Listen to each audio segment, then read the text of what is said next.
Greetings!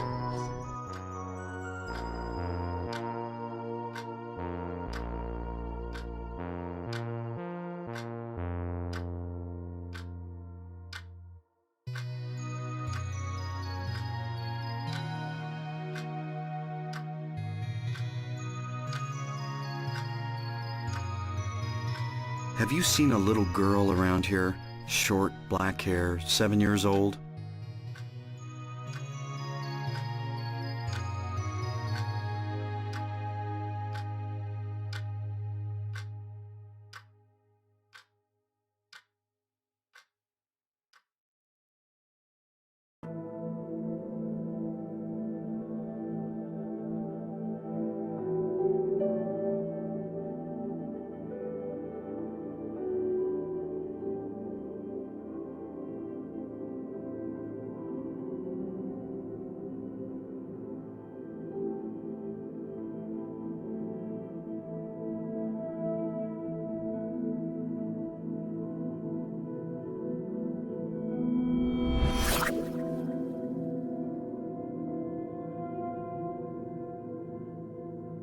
Twitch sub! Stuff it in the cornucopia! Thank you.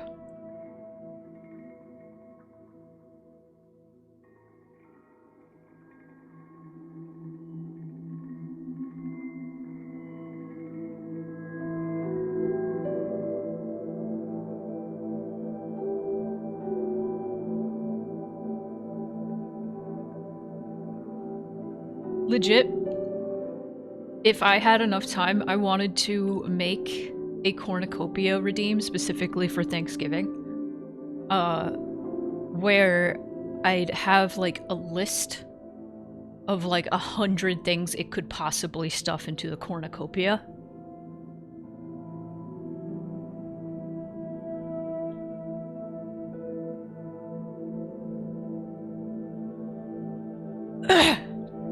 Yes. Hi! Welcome to Drunksgiving. No, I'm not drunk. I have a drink though, so I'm calling it Drunksgiving.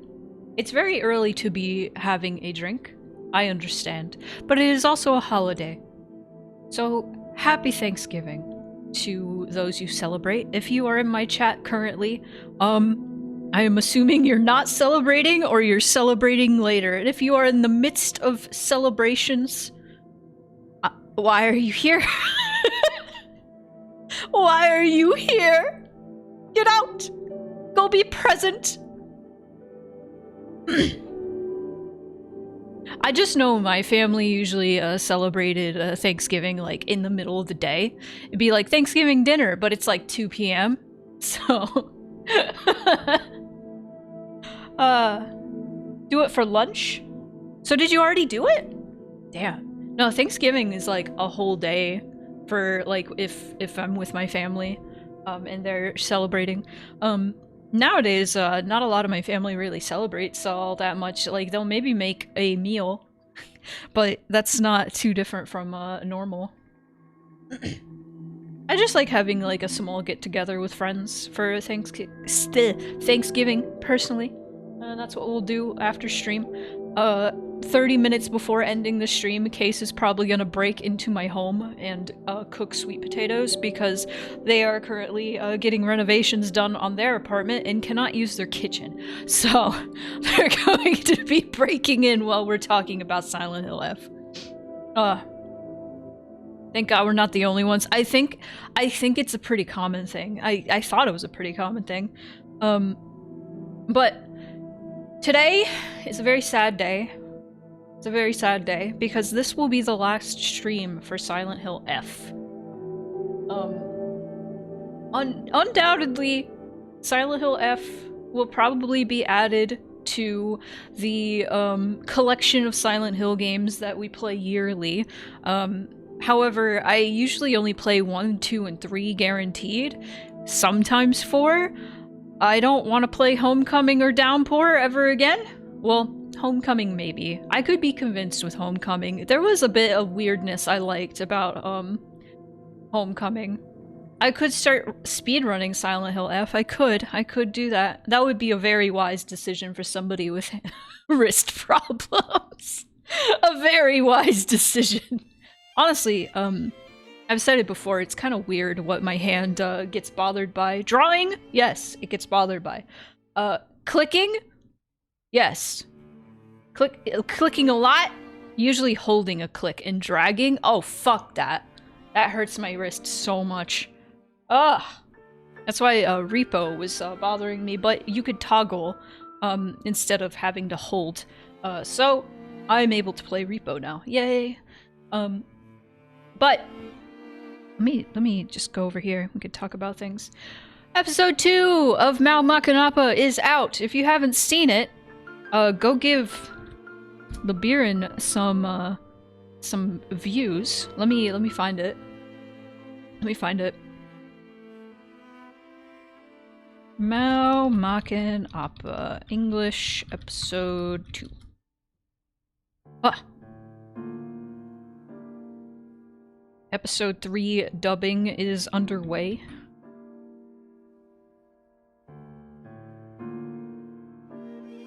Oh, please shill it to as many people as you can. It sucks. It sucks. There it is. Okay. It sucks that, it's called Mao Makanapa, which is Indonesian for what is there to eat. It sucks so much trying to, suggest it to people or recommend it to people and say it's called Mao Makan Apa. And then they're like, what? What is it called? I understand it's a foreign language, but it's really, it's upsetting. It's like, you could be into, something called Yu Yu Hakusho, and you could say that just fine. But what is that other one? What is that other one called? There's that other anime, that one other Jujutsu Kaisen. You have no issue saying that, but as soon as I say Mao Makan Appa, it's like, oh, I can't say that. Ah! Why is there a man? Thank you. Did you get Thanksgiving money or something? Is that a thing? There is a man. That is the UFO ending theme from Silent Hill 1. Thank you so much. You didn't have to do that. A man! Taking a drink for the man. There you go. There you go. That was the UFO ending theme. It would be fun if we started doing a UFO ending every Thanksgiving. We could just pick which UFO ending to do. They're all good. They're all good. I think Silent Hill 3's UFO ending is a little lacking, but that's only because it's in the middle of the game. Silent Hill F's UFO ending is also in the middle of the game, so it makes me kind of sad, but that means we can get it done as quick as possible, and we can have plenty of time to talk about Silent Hill F, which is what I've been wanting to do forever. I would like to just talk about it. Talk about everything. So any thoughts or questions or theories or anything you have, you can hold on to that and we can talk about it. come after we get the UFO ending. It is not Thoughtsgiving. That is not what it is today. What are we? What else are we talking about? What else are we talking about? Nothing. I'm gonna play Silent Hill. We're gonna play Silent Hill. Ugh. Silent Hill time. My spaceship is taking off. It's appropriate for the UFO ending. By my spaceship, I don't need game help. Shut up. By my spaceship, I mean my PS5.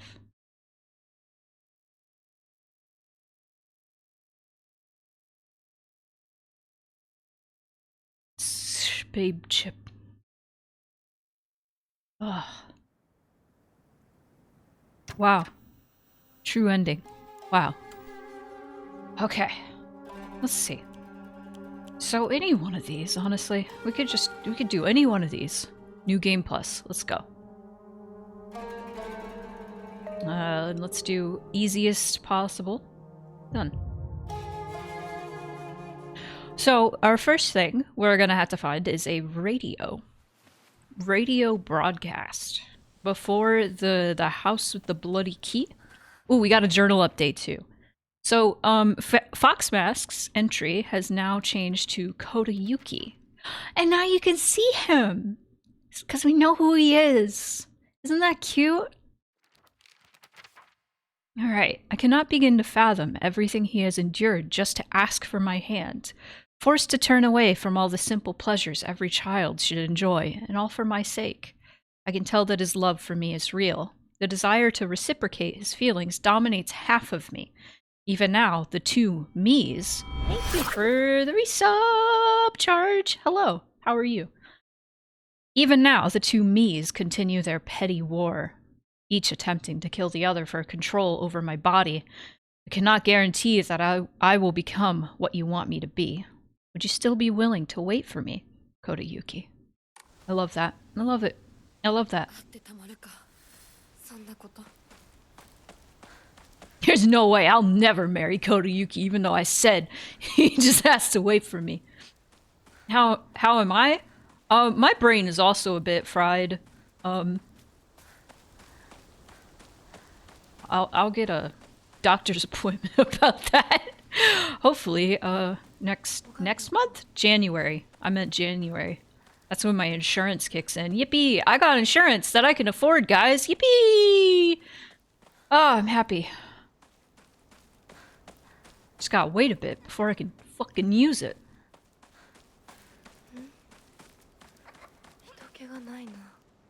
But...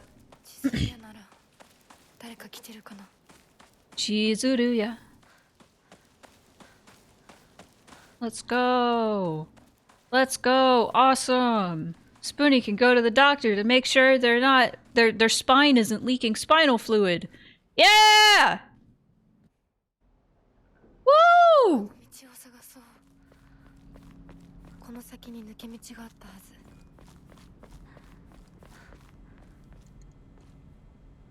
I like how this dialogue changes.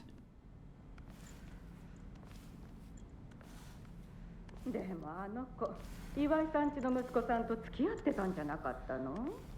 まあ、最後は心よりお金よね。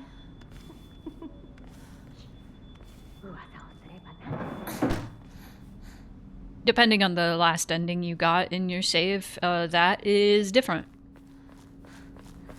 I think that's pretty cool.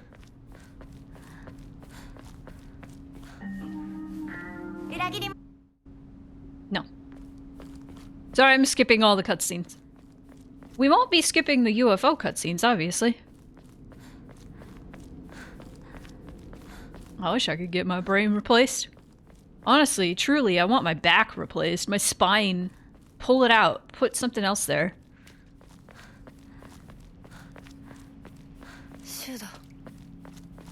Shoot up. Okay, and then we get chased by Fog Monster.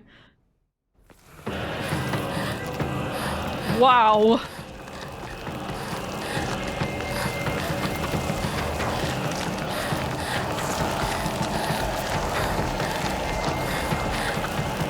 Put a potato? Oh, that would be preferable. Thank you so much.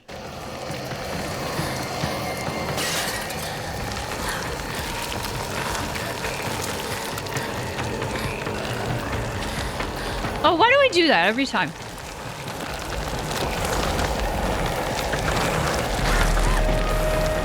Happy Thanksgiving, everybody. I don't know why I went that way. I don't do that every time, but I do it enough that it's annoying. Whatever. Whatever.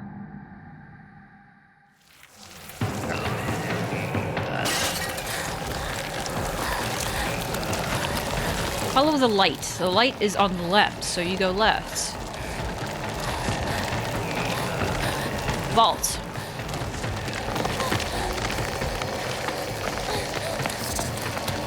You go left because things fell. So you don't go that way.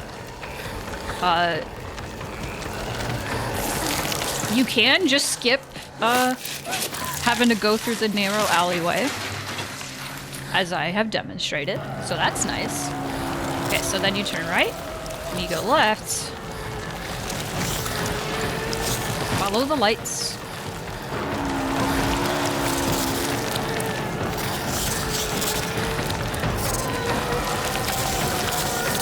And then we wait for Junko.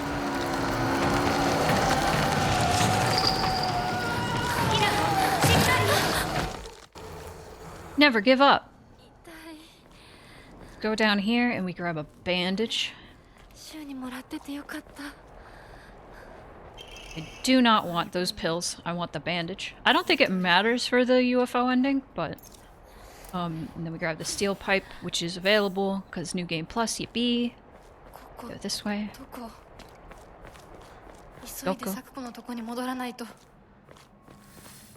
Go up here. I think.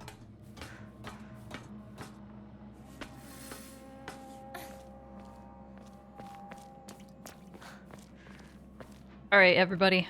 My fellow Americans. Favorite Thanksgiving food, go.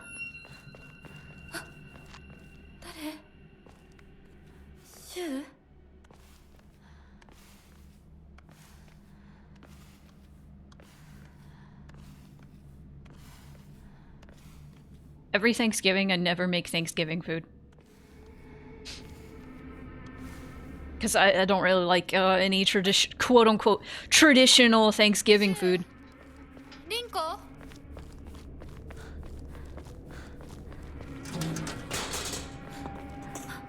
Pie, maybe. What kind of pie? God damn it, you fucker.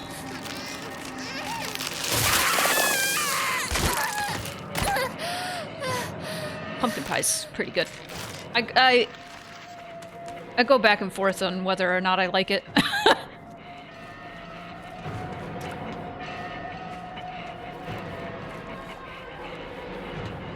Creepy baby monitor sound and noises.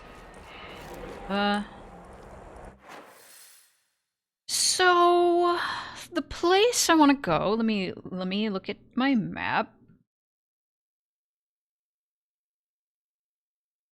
Let me look at my map. Okay. I missed it. I need to go up.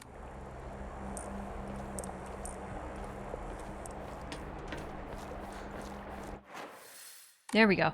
I hear it.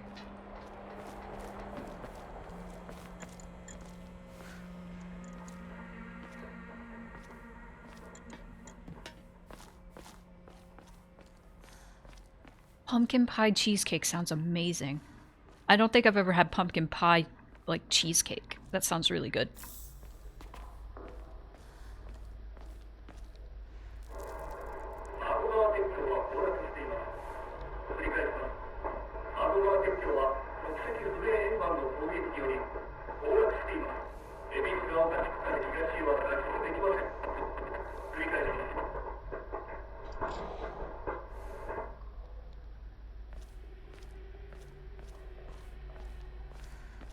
You know what, this game kind of reminds me, and like Silent Hill in general kind of reminds me of like, in Higurashi Chapter 6, how Takano had all those notebooks that had all the crazy theories on what was going on in Hinamizawa, and all the shit that Reno was like buying into.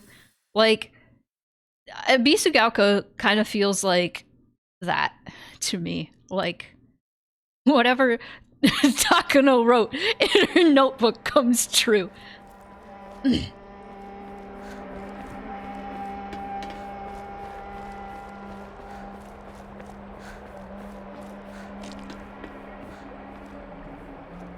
What is all this? Oops. Ah, well, I just won't take them.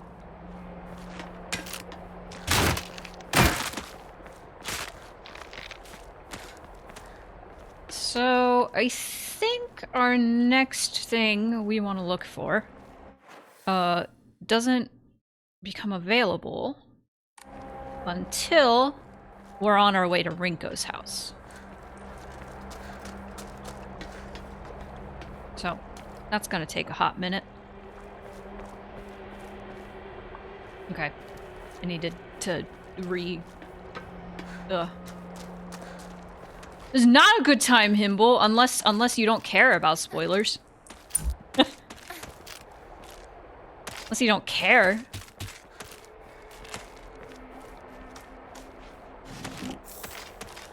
Damn it. Ah! I forgot you were there. Fuck you. Ah. Okay, so I got the thing. Your brain is super smooth. Oh, okay. Well, then you'll be okay. As long as you don't mind. Don't drink a lot of alcohol. Don't be like me. Don't do that. That's not true. I actually don't drink that much alcohol. I just like to drink. Okay, I got my bloody key. That's open now, and there's a woman. Out. She's not in the right spot. Ooh. Neon blue antifreeze. No. Isn't that like the salt you put on the road, or is that a newfangled drink I've never heard of?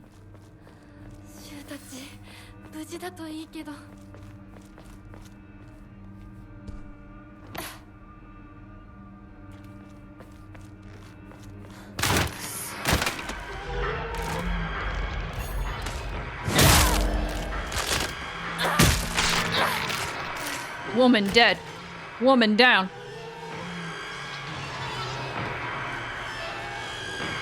Alright, where are we going over here? I kind of just want to pick up a bandage.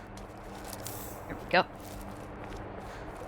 And yes, I knew it would be a bandage. I've played this game like 10 times now. Too much. Too many, even. You know, we could go crazy. Shitty premix thing Miscu got, the color looks like antifreeze and the flavor name is Murica, so it probably tastes like a Bottle Rocket popsicle. Ooh, bad. Ooh. Ooh. Oh wait, let me go crazy. Let me draw some. Go. Bamboo.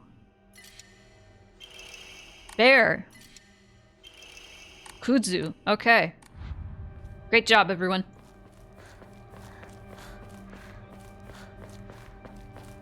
Okay. Knife.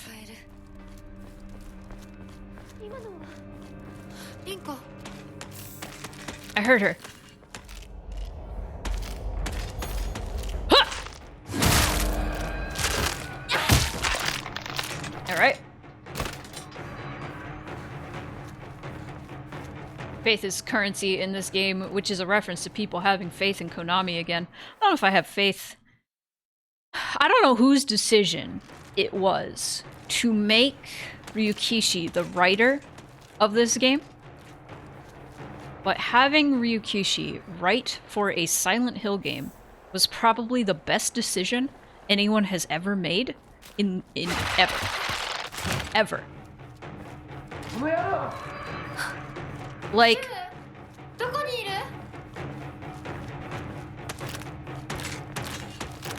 It's actually insane. Like, that nobody... Has anybody ever thought of that? Has any... Like, before? Has anybody ever been like, you know what? The Higurashi guy. I think he would do a good job of doing a psychological horror game.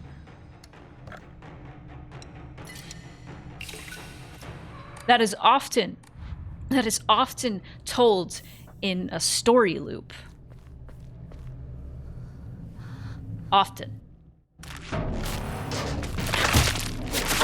Ow.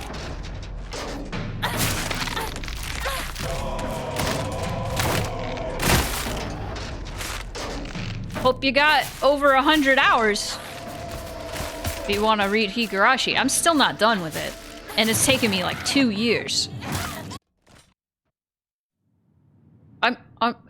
It's a like 20-year-old visual novel. I'm sure you could play it on Linux. I would be confused if there wasn't a way to play it.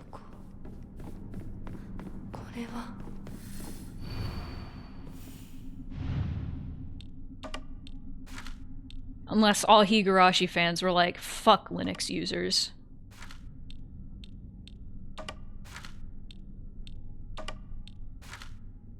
Always get them confused. Whatever. Alright, I'm insane! I'm crazy! Insane! Asylum! That seems like a fucking hassle.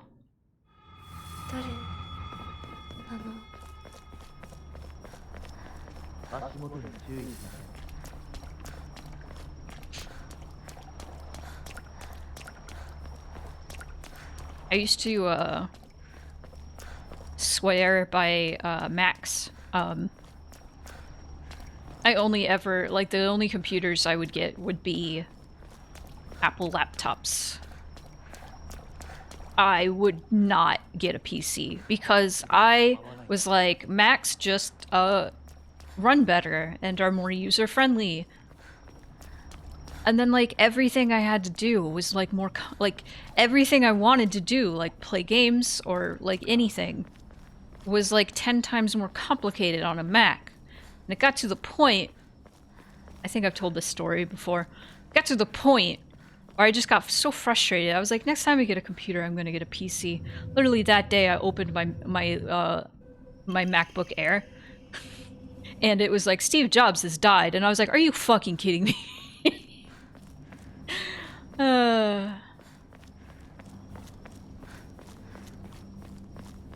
Rest in peace, my guy.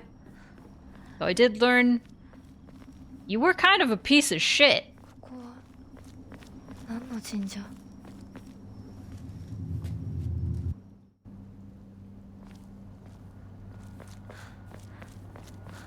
I heard the story of him wanting, I think it was the iPhone, to be smaller.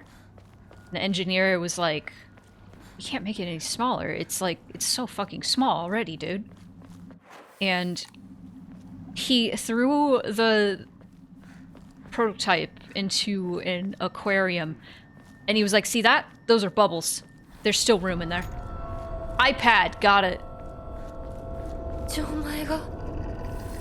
Oh, it's locked. Good thing I know.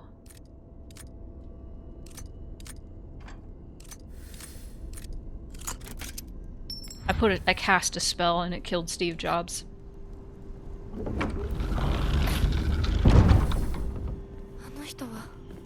Cast a spell of Ligma.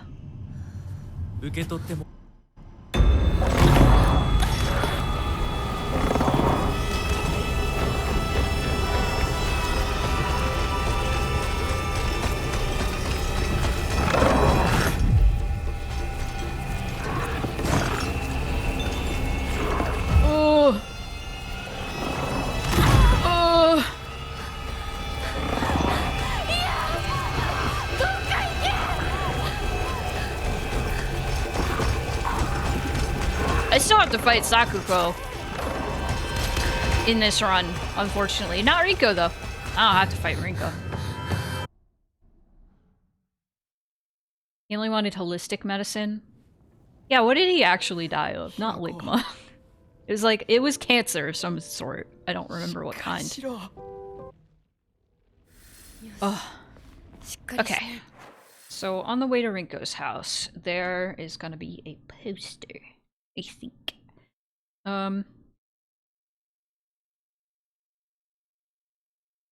Right? Okay, so it's gonna be east of the rice fields. So let's go to the rice fields. とにかくリンコを見つけなきゃ。 Yeah, but what kind of cancer? Was it lung cancer? Did he Walter White it? Hello, girl. Bye, girl.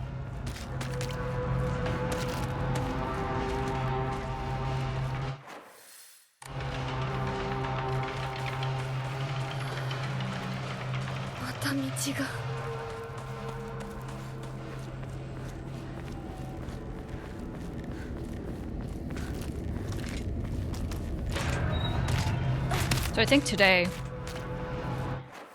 I want to show my friends who haven't watched Pluribus yet, Pluribus, because it's my new favorite show.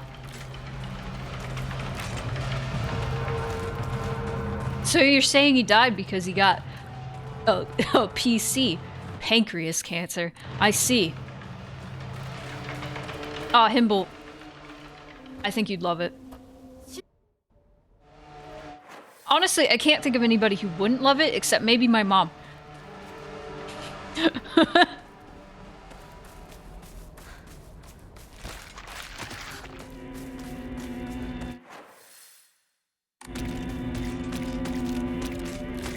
You are the third person who has said this to me.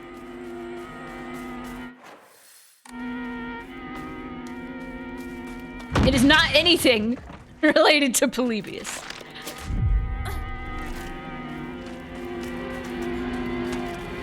I'll be like, have you seen Pluribus? Is that like Polybius? No. No! No!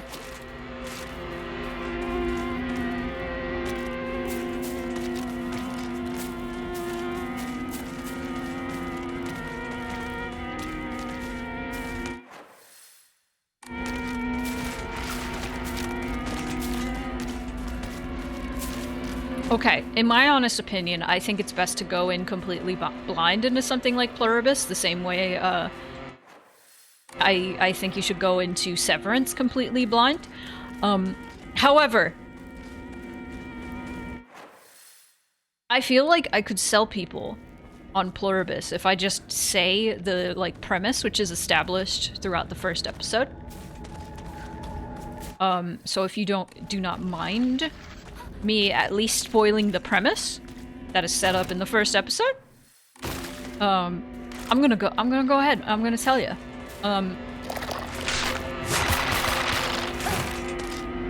So Pluribus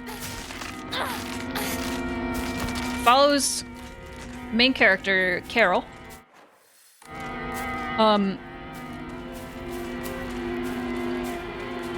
Suddenly one day everybody seizes up and is acting in unison.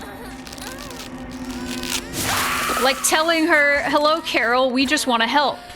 And she's like, what the fuck? It turns out everybody on Earth except for 13 people, including her, everyone on Earth is now psychically linked and is now one being. Oh, I need to go to the poster first. I forgot. It's gonna be right there. So let's go back. Sorry, Shu. So, Carol, throughout the show so far, there's only been 5 episodes so far, is kind of navigating how the fuck to deal with the entire world being the same consciousness.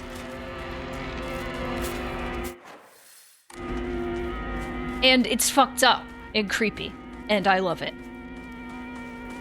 Because the thing is,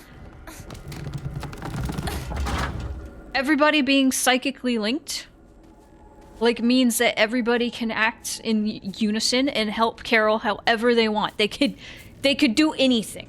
You'd be like, you want this? All right, we will get a helicopter and bring it to you. That sort of shit. It's crazy. But yeah, if that premise sounds interesting to you, they're making a whole fucking show about it.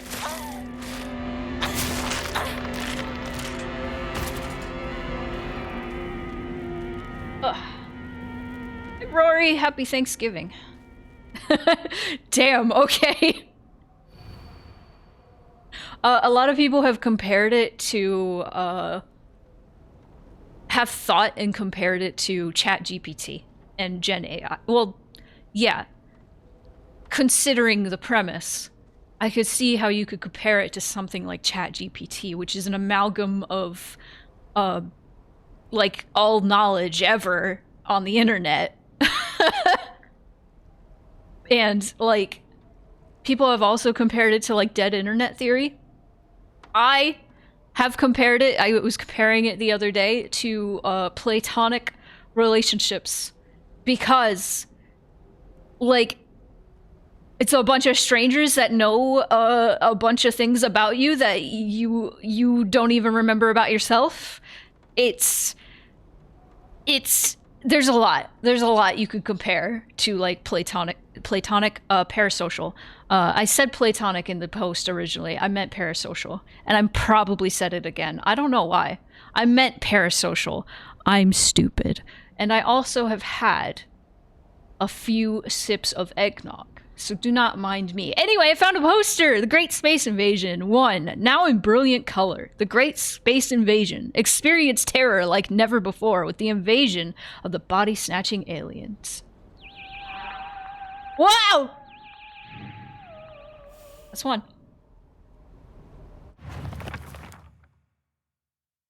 Since this is the inspiration for Space Wars, I was thinking that'd be an exciting story. Apparently, that only applies to the last scene, with the rest of it just being a sci-fi horror movie. Shu didn't like that when he was younger, so it was his dream to fight back with his very own space army. That's one of the things I like about Shu. He doesn't let reality hold him back. Sending you a picture of the antifreeze for reference. Oh my god. Man. Also, check out this art. Like, on this page, like, the art is so cool. And the Great Space Invasion.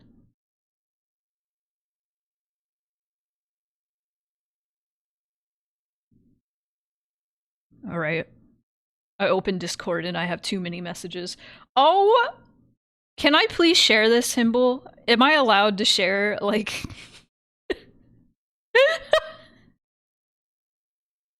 Okay. Check this out. Oh wait, no, I dragged it onto the wrong thing. Give me a second. God damn it, I keep dragging it onto the wrong thing. Let me move this up here. There we go. Awesome. Big sips, jugs. America. 1 liter. Alcohol, 16% by volume. Good shit. Good shit. Wow. Drink all of it. All of it. Okay, why do I... Alright. Oh my god.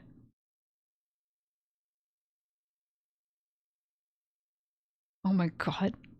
Okay. Hang on. Alright. I will stop checking my messages. I'm sorry, chat. Okay, we found... thing. There we go. Turn your insides blue. Turn them blue. Okay, so our next 2 posters aren't until we're heading to Shu's house. So, we're gonna go in that backyard.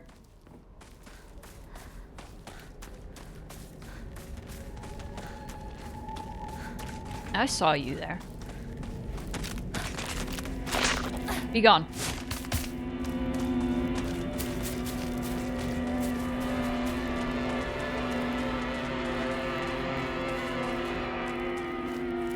Chug jug.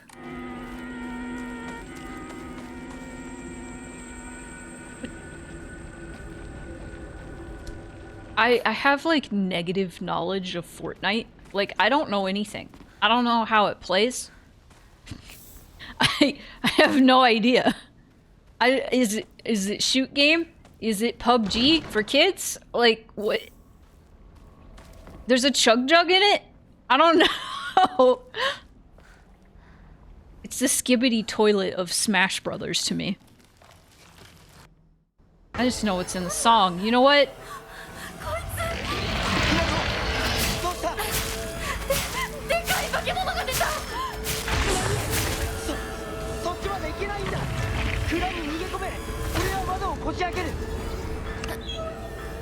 It's a battle royale, yeah.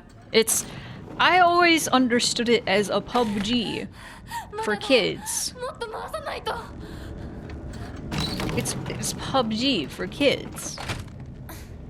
It's got like SpongeBob and shit. I don't know. It is PUBG. Do you like build shit? Is it Minecraftian? Yes. Wait, is PUBG? I thought PUBG was third person. I have a very large misunderstanding of the world. More like teens? Did I stutter?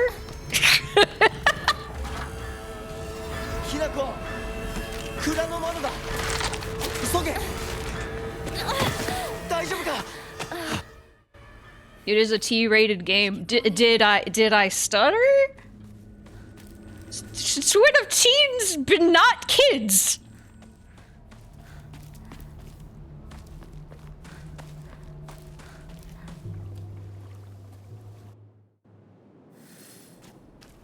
Oh!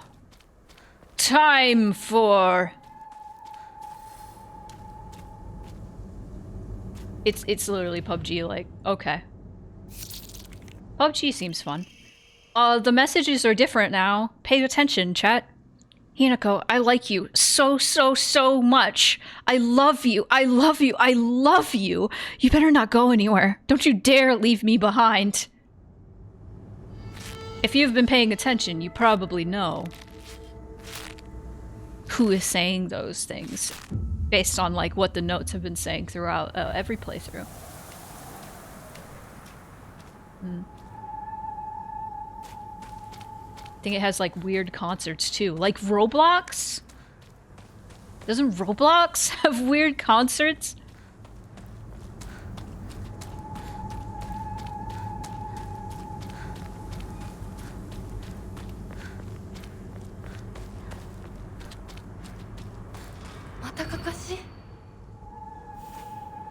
The one being stabbed in the back.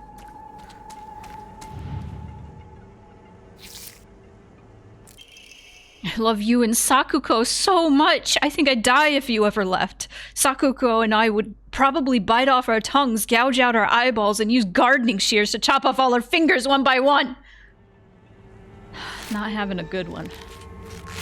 Oh my god. Crimson Circuits, welcome in. Goodness gracious. The zombies are here! Hello everybody, welcome to my final stream of Silent Hill F. Happy Thanksgiving if you celebrate. But welcome. This is gonna be my 5th playthrough, 5th ending of, Silent Hill F. So if you're here for a funny, UFO time, that's what we're doing. We'll probably be finishing, the UFO ending, fairly shortly. Thanks for the follows, you guys. But we're gonna be doing that. Goodness gracious, thank you. Thank you all so much. Welcome on in. How was your stream, by the way? What were you doing? Let me see. What? Oh my god, the horse game! The horse gotcha! How was that? How was that? But to those unfamiliar, welcome. I am Spoonie the Spooky Cat. Here you'll find all things wacky, weird, creepy, and wet. And I love to stream all of them. That made no sense. Yippee! I'm a horror game streamer, guys. I like to play scary things. That's why I'm playing Silent Hill F. This is like my 9th stream because I love this game. It's my new favorite game and I'm kind of sad this is going to be the last stream of it for at least a while. But if you like Silent Hill, if you like Resident Evil, if you like indie horror games, we got it all here. We got it all here. But if you would like to avoid spoilers for Silent Hill F, I completely understand if you want to stop by later. This weekend we're playing Left 4 Dead 2. I actually have never played Left 4 Dead in my life, so that's going to be fun. And I also am an artist, and I like to do redesigns of characters. I'm actually owe my chat a stream where... I'm sorry, I'm just moving the camera around. I'm stimming! Yippee! Yeah, I've never played Left 4 Dead. Yay! Anyway, I'm playing that tomorrow with my friends. And the dreaded Helliverse redesign stream is coming up on Saturday. I am not into Has-Been Hotel or Hell of a Boss, but I have been told many a times that people do not like the character designs in either of these shows. And I kind of want to go in with an open mind and be like, alright, why don't people like these designs? And talk about how I would do the designs. And what about the designs is good, what about the designs I don't necessarily like. And I would also like to play clips from the show of these characters in motion, because sometimes animation adds to a character design. I am going off on tangents, but hi, welcome everybody. I hope you enjoy your stay. I am speed running through this. Isn't there like one character people really like the design of? Luna? Luna has a good design. I like her design. Okay, so this is this one.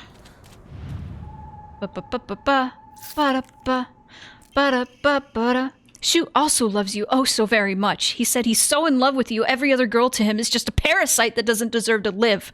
I wonder if he's going to kill me too.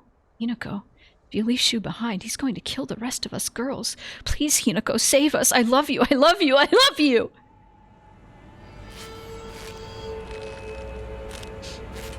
Hell of a Boss has on average better designs, I feel, compared to Has-Been. The lead character designer for Hell of a Boss is somebody other than Viv. I think, personally, the only thing that I don't... like, I think, like, doesn't really, like, line up with Viv's designs in particular and Has-Been is...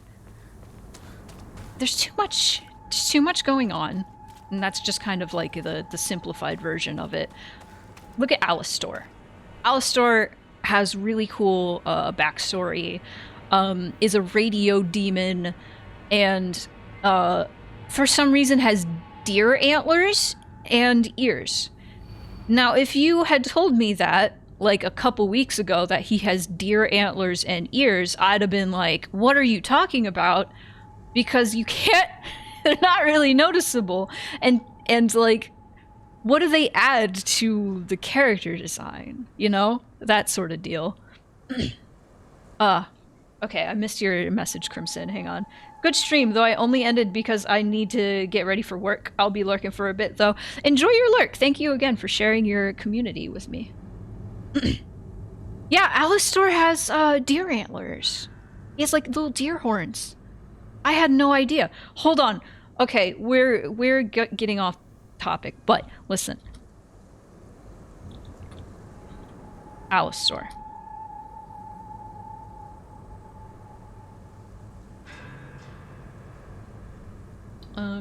Is this gonna work? Hang on.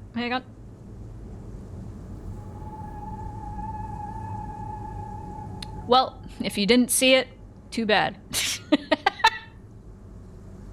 He's got... where are they? Alright. Maybe this will work. Fuck you! Nothing's working. Never mind. When I drag it from Discord, it works for some reason. Angel Dust is supposed to be a spider, yes. Not a huge, crazy, Spiderian, design, though. Doesn't have to be, is the thing. It's just... I don't know, Alistor having, like, you know, emo scene kid hair and then, like, you know, cat ears, what looks like cat ears, is just very incongruent with, like, the rest of, like, his deal. So I just find it very silly. Anyway, such an eyesore. Where's the boy? There's the boy. Okay. It's you then. Hot Topic adventure. Oh, I'm sure. Like the Hot Topic crowd has shifted to has been and hell of a boss. Yeah, for sure. Gotten on your nerves at least one time, right? I'm sorry. I'm so sorry. Is that the reason you don't want to stay with us anymore? What can I do to make you forgive me? What can I do to make you love Shu? Rinko has conflicting lesbian feelings for Hinako. And I don't even mean that jokingly. There's a lot of characters that are basically like the Greedler. The Greedler.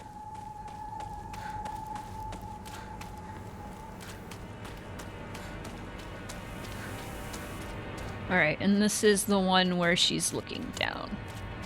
Like this. Hinako, I like you so much. I love you. I love you. I love you. Sakugo, Shu, and we all love everything about you. So please don't listen to that creepy guy. You can't believe a single word he says. So those notes add a little bit of context for Rinko's feelings. So up until that point, we thought she was jealous of Hinako and Shu because she liked Shu. But it seems that was never the case. And she is actually in love with Hinako. This is my crazy lesbian theory. She's actually in love with Hinako. And so when Hinako is like, I'm leaving, so Rinko probably, like, to cover it up, was like, I actually really like Shu. It probably only wanted to be with Shu, to be closer to Hinako. And so she's got these weird conflicting emotions. So when Hinako's like, I'm leaving to get married, Rinko is like, bitch, what? You bitch? No, come back. You were supposed to love Shu.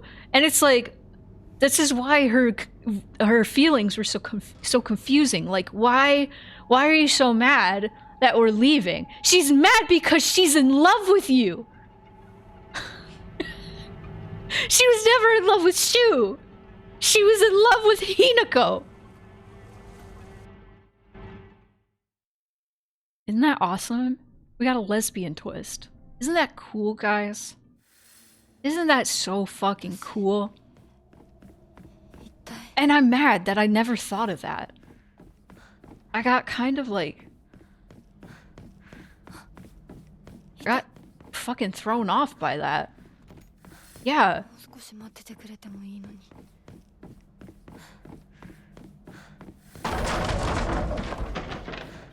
Don't worry about that. Where are we going? We're going up here. Speaking of Hot Topic and the show for annoying homosexuals, they released a new merch line for it sometime earlier in the year, and uh-oh, I think I know what you're talking about. I think. Okay, so we grab the key from here. Key. Right here. Go in here.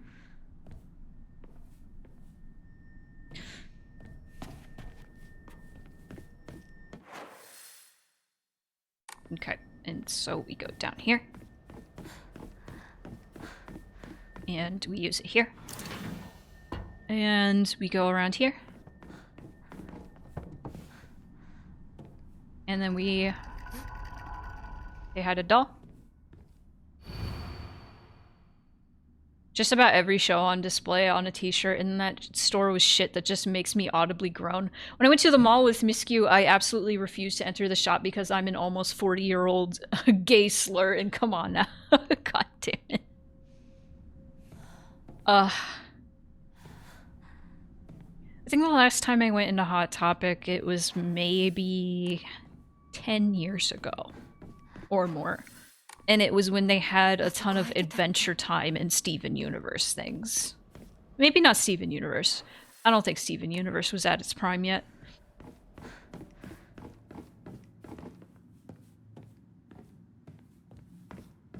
Oh, no, grab it here. Here we go. We got that, and then we go left. And now the guys are out. Hello. Ow. So I ended up standing around with a few other jaded and tired nerds. Oh, fuck. And or parents, and there was just this unvoiced communal understanding. Yeah, we just gotta drop off our Helliverse fans in the Hot Topic. Don't worry about it. She's after me. Okay, let me just kill you. Let me just kill you. So I have this this beanie that has the... Why aren't you dying? It has the Cult of the Lamb eye on it. The red eye. And I wore it to a friend's house for a game night. And she was like, "Is that from Hell of a Boss? It looks like Hell of a Boss." And I was like, "It is not from Hell of a Boss." And I kind of had this moment where I was like, you know what? You know what? I feel like the Cult of the Lamb and the Helliverse do have similar vibes. So why are we more accepting of Cult of the Lamb's bullshit? Everyone's standing outside the Hot Topic holding their mile-long child leashes watching them get tangled up inside like an antsy rat king. Fuck.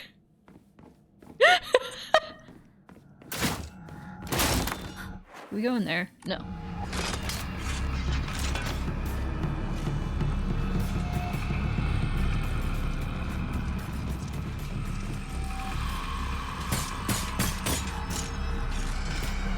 Hi, gay. Shoko. こんなところに. Whoa. We're in a library. A library. こっちだよ、ひなこ。サクコ？サクコなの？どこ？ Sakuko nano.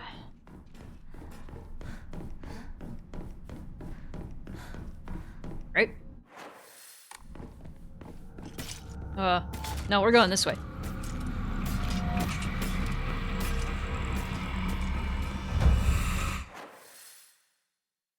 Dude, I've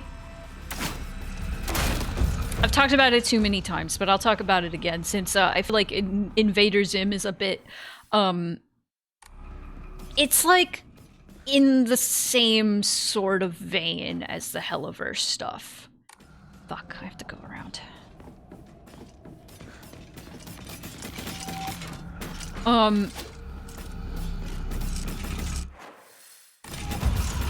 I never got to watch it as a kid. I really wanted to. So bad that I drew Gur, like, all the time, dude. Gur was so cute. And I wanted to watch that show so fucking bad. But I never got the chance because I didn't have cable back then. So, in my early 20s, I was either like 18, 19, or 20. So late teens, early 20s. Fucking... Invader Zim was on Netflix. So I started binge watching that shit.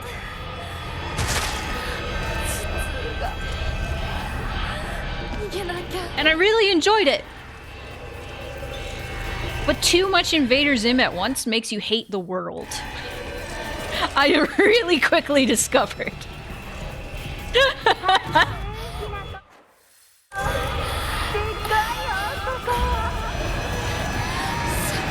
See ya, JM. Enjoy your Thanksgiving.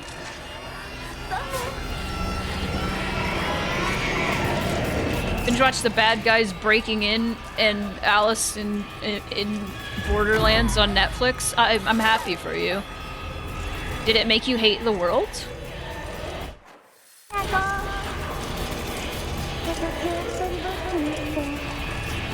I don't know, maybe binge watching like anything makes you hate the world, but Invader Zim in particular, Jonan Vasquez's stuff is very misanthropic.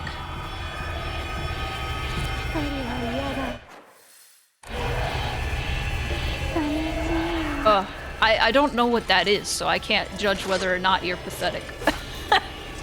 I'm sorry.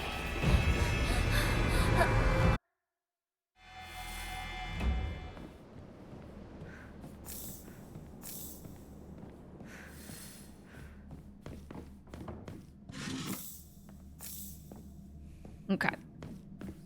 Let's... Oh, Bad Guys? Like, the second Bad Guys movie? Is that on Netflix? Is that the second Bad Guys movie? I don't know what it's called. I just thought Bad Guys 2.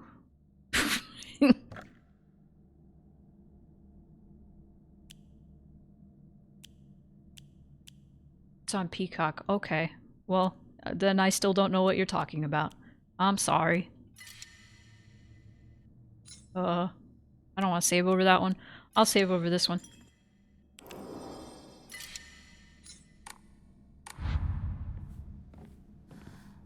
Okay. Kill.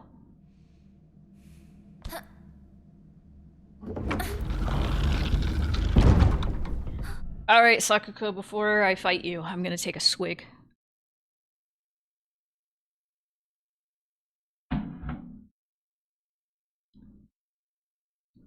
Ad starts in 4 minutes. I got time. Let's go!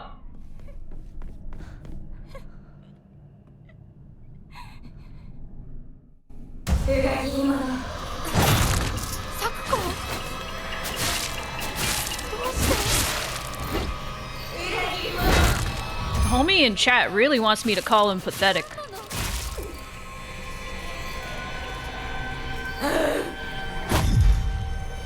Like, it's okay. You can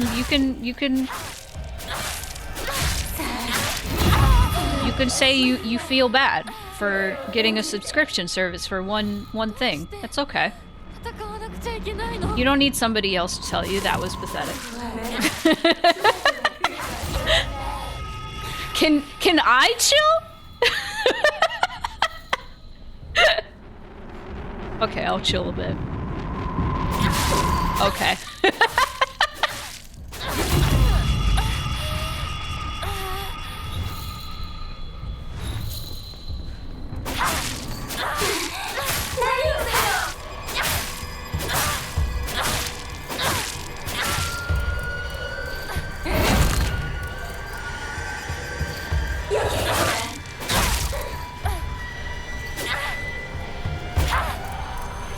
Okay, maybe I should let my stamina regain.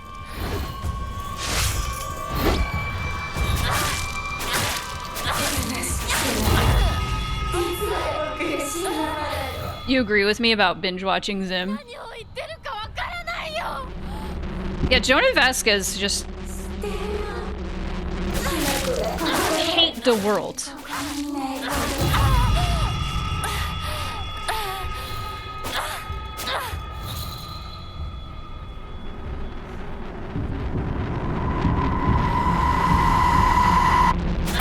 Ah, fuck! Very close. I got this.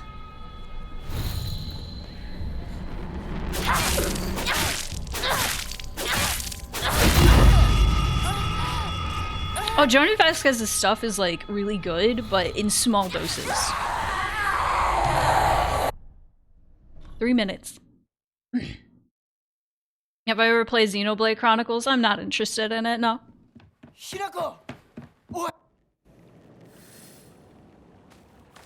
If I don't microdose that shit, I want to explode. Yeah.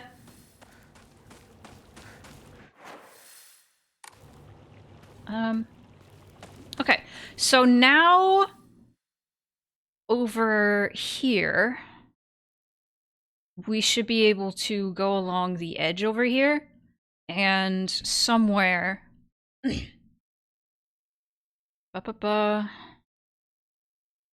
find our second poster. Second poster is going to be like at the edge of this building, in the vast whiteness. Okay. But before we do that, let me get to our Okora and save.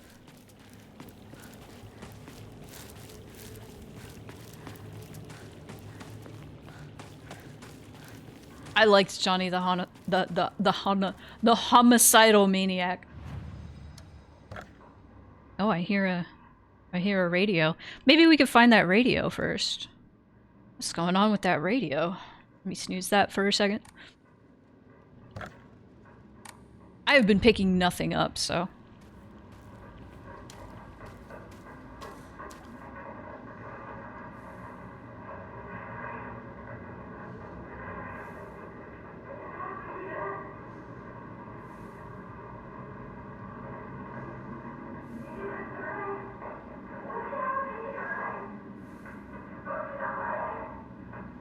Hinako at chat right now.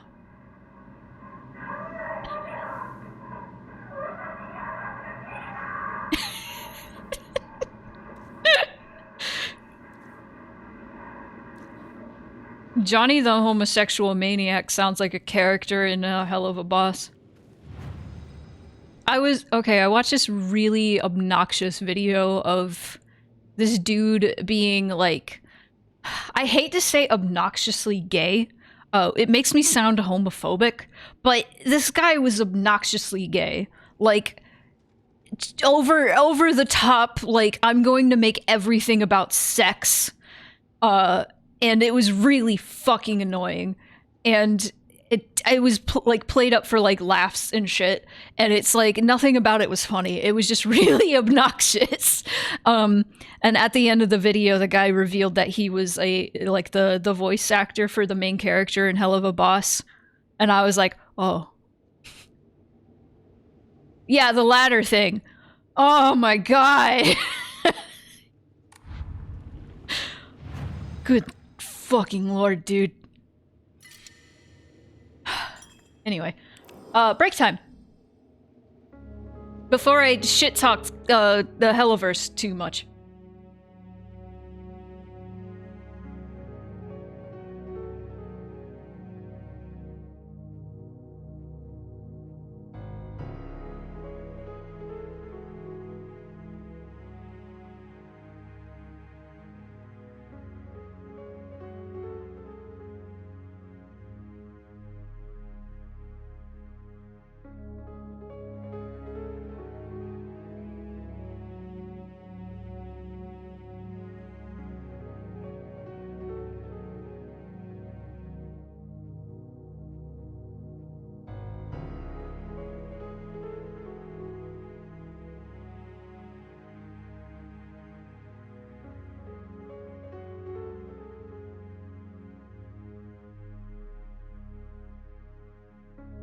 Playing into a character is all well and good, but like, when your character is haha, I am so horny and gay, it's...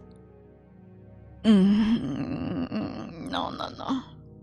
No. That shit is reserved for like drag shows. I'm sorry. I'm not personally into drag, and that's kind of why. I appreciate drag for what it has done for the LGBT community. I do. But for me, personally, I feel like I'm not... I'm gonna get my gay license revoked.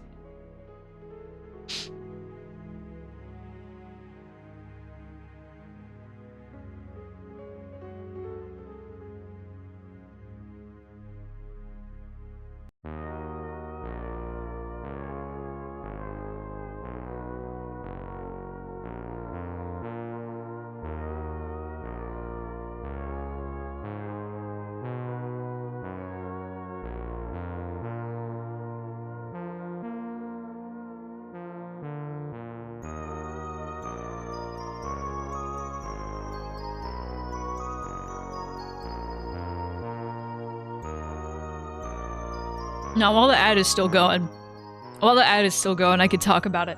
So,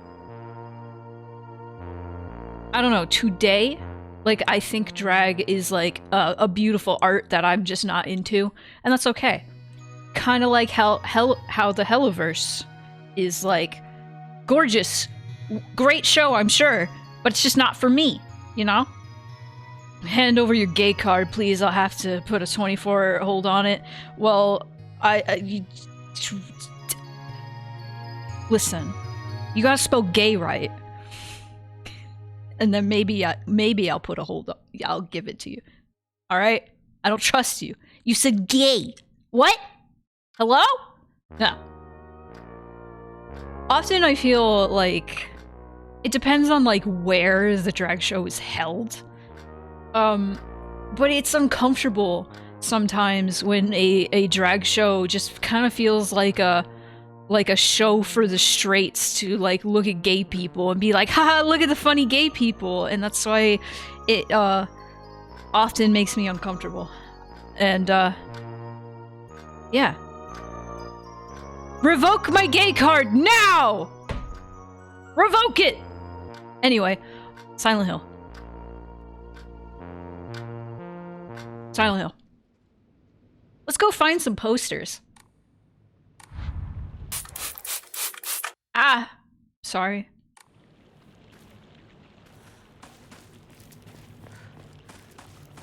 I'm sorry. I'm getting my gay card revoked.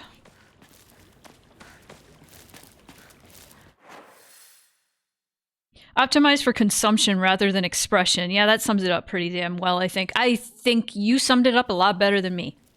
So congrats on that. Yeah. That's why it makes me feel Gay card revoked now. Before I was just being funny. You spelled it right now. Now you're serious. I thought I played the ad. Fuck. Well, whatever. I fucked up.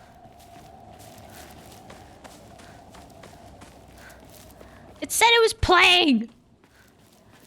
I could have misread it. It's okay. I'm gonna go up to the poster.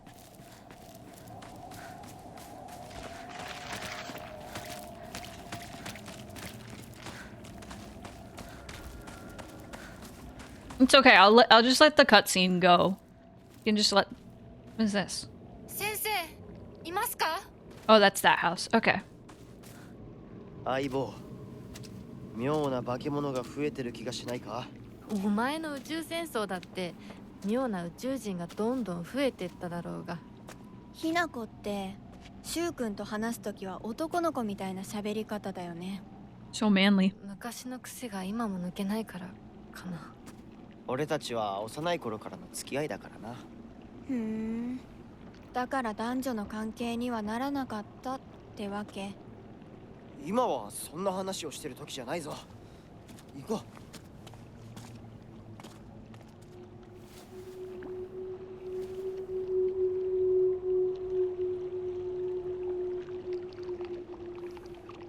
Well, sorry, I'm over here like checking messages and shit. All right. Let's go over here. Not quite there. But I guess on the other side? All right.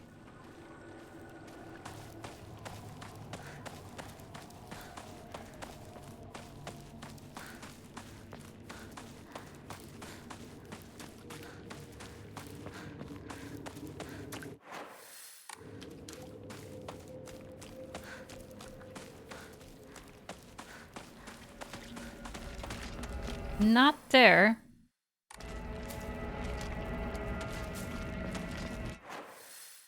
Damn. All right.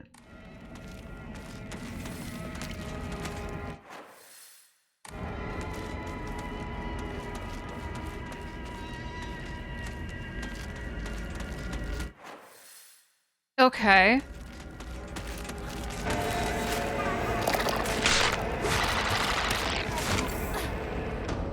Did I get the bandage?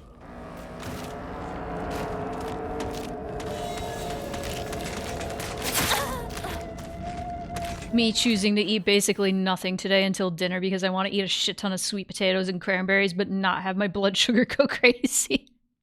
Just be safe. Just be safe. Sorry about the ad. Nothing was happening though. I let a cutscene play out so you guys wouldn't miss anything. Hold up, hold up, hold up, hold up, hold up, hold up. I think it's entirely fine as a queer person to say, that's beautiful. I just don't feel it to the performative extreme that you do for drag. That extreme manifests in makeup and dance and song and celebration. And for Vivzy Pop, it's being a closeted teenager that just got over the Catholic guilt of saying fuck. That is very well put. Very well put.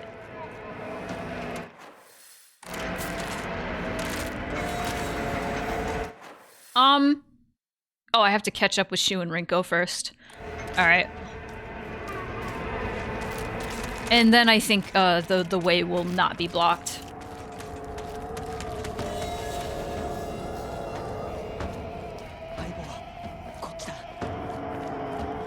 Vivzy's shows just feel like an edgy 12-year-old's idea of what an adult cartoon is like. Yeah. Yeah. I had that loaded, but waited for the ad to fire so I could get the satisfaction. Fair. Absolutely fair.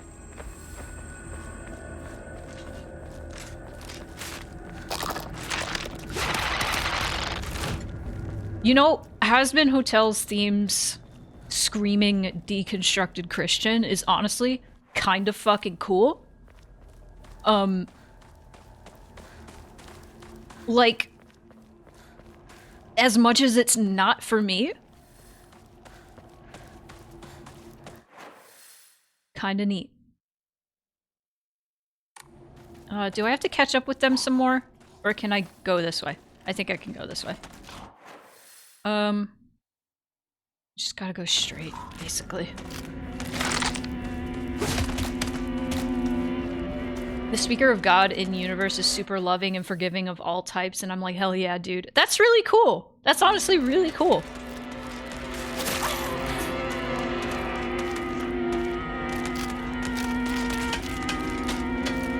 Oh. Let me kill you. I was a little late.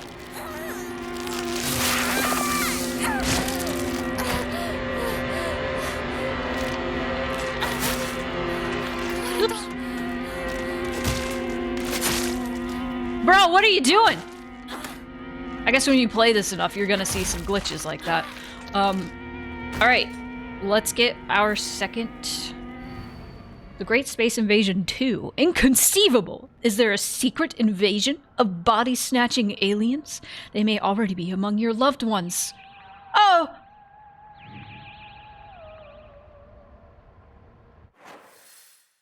I love when ex-Christians like put their Christianity into shit. Like you can just smell it. You're just like, whoa, there it is. The Christianity. Sorry, I'm checking the guide real quick. We need the third poster. Which I don't think we can get to quite yet. But we can see. I think it's up here near Chizuruya. Yeah, it is right above Chizuruya. It's at this bush. So we can get there. I can do that.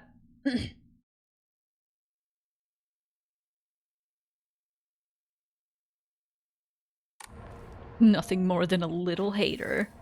It's okay to be a hater. It's like we were saying during the Undertale stream, like, there are people that make it their life's work to be just huge Vivzy Pop haters, and it's kind of, like, excessive. Like, I think you can not be into it, and you can even hate Has-Been Hotel and Hell of a Boss from what you've seen. That's fine. But when you, like, that's, like, part of your personality, that is just, what are you doing at that point? Literally down to the serving a different god that actually loves and doesn't see you as a tool thing that happens to them in universe. Oh, that's cool.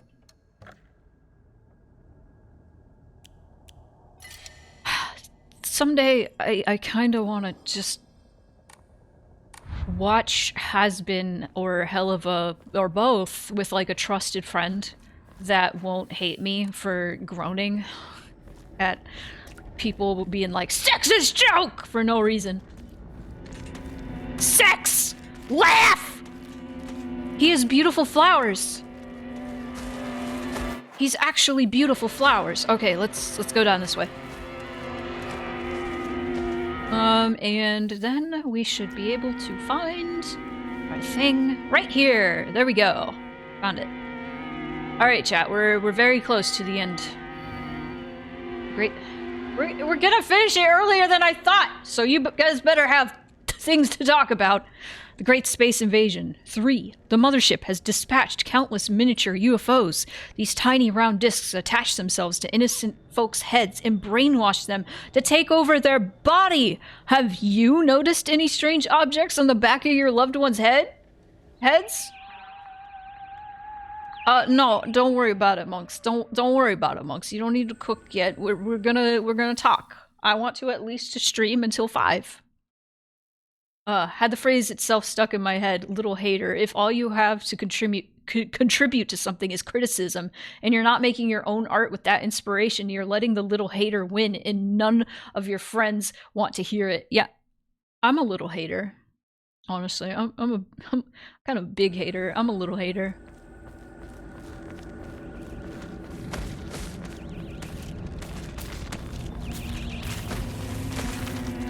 I can get past you. Check it out!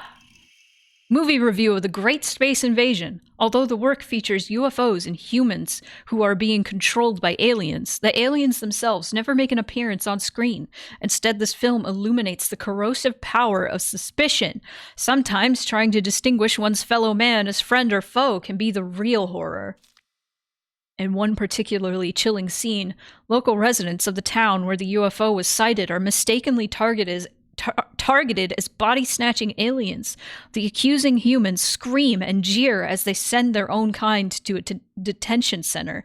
What's worse, anyone who dares speak against the group is seen as one of them and is locked up as well. One can only ask oneself, is coerced solidarity among humans really solidarity at all?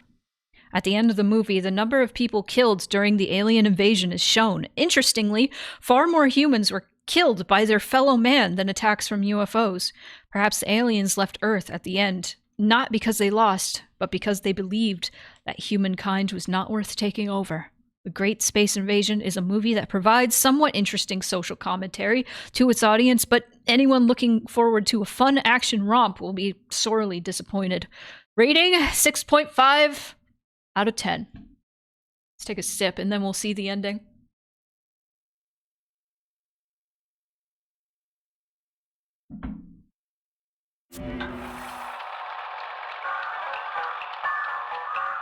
I will not cut through the alleyways toward the Ebisugaoka.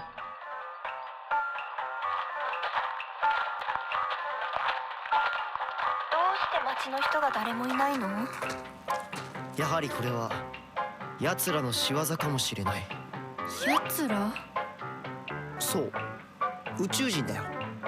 奴らは地球をずっと狙っている。そして隙あらば人間をさらい入れ替わっているんだ。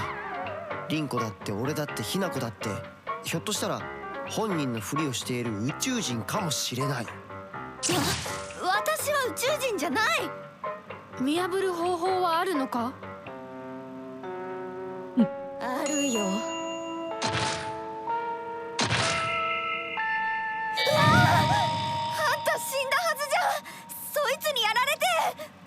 この子は私が作った対宇宙人決戦用人型サーチ&デストロイロボのロボコちゃん。この子は人間に化けた宇宙人を見つけて自動で駆除してくれるの。バッテリー切れね。じゃあそいつに殺されたあの咲子は宇宙人？私そいつに追いかけ回されたんだけど。ひな子に宇宙人の匂いがついてたみたい。ひなこが宇宙人かもしれないし、ひなこの身近な友人が宇宙人かもしれない。あいつらは記憶までコピーする。でも完璧じゃないな。ひなこ、何か自分しか知らない秘密を話して。リンコはシュウの髪の毛を集めて自分の枕に入れてたことがある。いやー、そういうのをまじないで夢くらい見たっていいでしょ。次、リンコ。ひなこは林間学校でパンツを脱衣所に忘れて名乗り出られなかったことがある。リンコ、地獄の炎で焼かれろ。このパンツは誰のだって先生が呼びかけるけどさ、あれ名乗り出られるわけないよな。昭和ってプライバシーなかったからね。リンコは体育を休んだ時にシュウの脱いだ服を。ひなこはシュウと喧嘩した次の日にシュウのリコーダーに。俺宇宙人より女子の方が怖えよ。それまでお互いの記憶に間違いはないようだね。じゃあ次は私たちだね。シュウは青年誌のグラビアページをスクラップしてて本棚の裏に隠してる。水着ポスターにクラスの女子の顔写真を貼り付けたことがある。待って待って、分かった。じゃあ今度は俺の番だ。サクコがブラをつけ始めたのは小6の新学期から。ひなことリンコは小5の夏休み明けだ。どうだ。Get his ass. 宇宙人ではなかったけれど女の敵はあぶり出せたようね。 That's my favorite line. Shu, enemy to all women. 宇宙人は大丈夫？町内会の人たちがみんなやっつけてくれたぞ。じゃあねまた明日。また明日。じゃあね。ひなこの大好きなハンバーグだよ。それお姉ちゃんハンバーガー。だってば。Uh-oh. Uh-oh. Uh-oh, there's Mira. Oh no. Oh no! It was aliens the whole time. I can't believe it. Also, hi, cool game.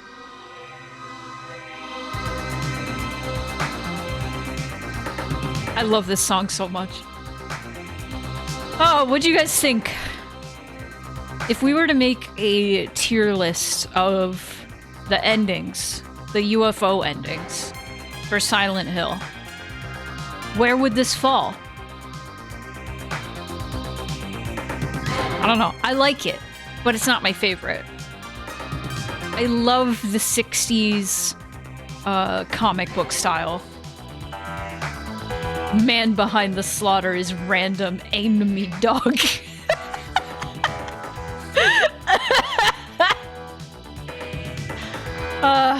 I do like the anime art style.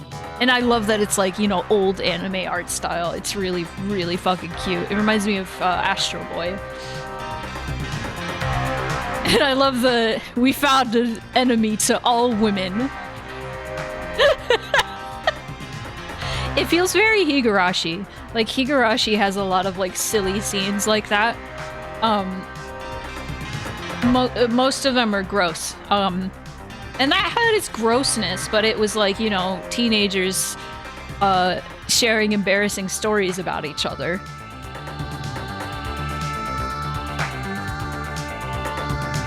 Which of course they're gonna share shit about like, this character didn't start wearing a bra until then, and it's like, okay, Shu. Okay, Shu. God, I love that art style, it's so cute.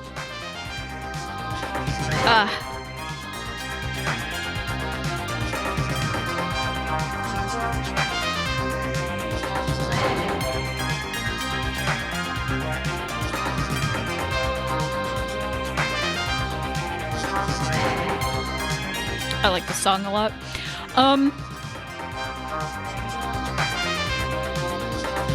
I don't want to say it's my least favorite UFO ending, because that sounds like an insult. Because it really, I like it still. I think my least favorite has to be Origins. Though Origins does have a funny little line, like, you drive stick? And that's kind of funny. But Origins has like 2 pictures at the end. But so does Silent Hill 3. But Silent Hill 3 has Silent Hill no Uta, which trumps all. Like, that makes it the best one. Truthfully, I think Silent Hill 2's UFO ending, personally, the original, has the best UFO ending. I think that's the best one. Because low poly PS1 Harry shows up. And we all know what he says. I don't have to say it. Because you all know what he says. And that's why it's funny. Silent Hill 2 UFO ending is my favorite. And which is funny, because I don't think I've ever gotten it. But I've seen it. I've gotten the 2 remake. Alright, chat. This is when we start talking about things. And this is what we're gonna do. This is what I'm gonna do. If you have questions that you're still unclear on with the story, we could talk about those things. We can. We have the technology. Okay, it doesn't matter.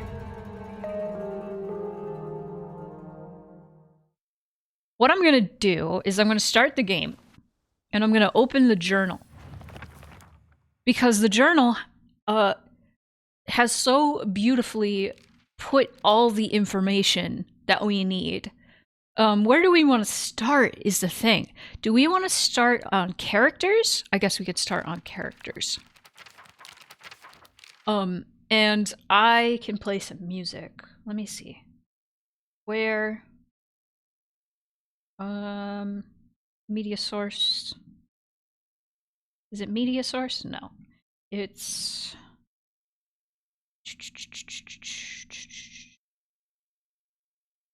What is it?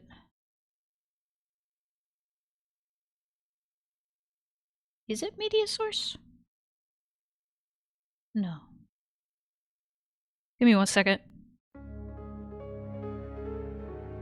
Copy.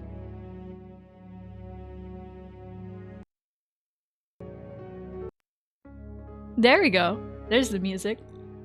My hot take is that Rinko is gay for Hinako, but doesn't have the vocabulary for that beyond. This can't be natural, so no one else in the village is like this. We were talking about that earlier. Or I was talking about that earlier. So, something about the entire, like, dynamic with Rinko and Shu and Hinako was very strange throughout the game. And then everything made sense when we got to those notes where Rinko was saying to Hinako, I love you. It all made sense. It all came together there, for me, at least. Because Rinko, there's a whole boss fight with her where she's yelling at you that you're a traitor, come, like, Shu loved you, why would you leave? And it just seems very, very fucking strange that she would have the crush on Shu. And then get mad at you for leaving. And she keeps saying, like, no, because she also says she wants Hinako to die.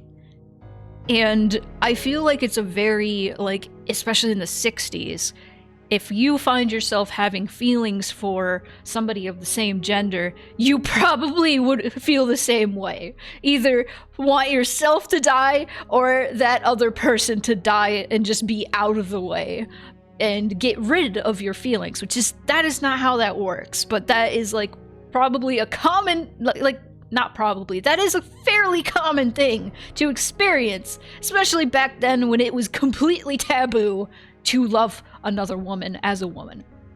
So Rinko's anger makes so much more sense. And honestly, I would play the game again with the context that Rinko is a lesbian, is a closeted lesbian that is in love with Hinako, and only says that she's in love with Shu to cover it up.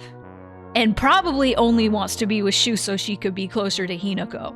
Because she knows wherever Shu goes, Hinako's gonna be around. So she's like, yes, awesome, I can be around Hinako secretly. But she is saying to herself, no, I want to be with Shu. I don't have a crush on Hinako. I want to be with Shu. And then when Hinako tags along, she's like, why is she gonna tag along? She's the one I actually love.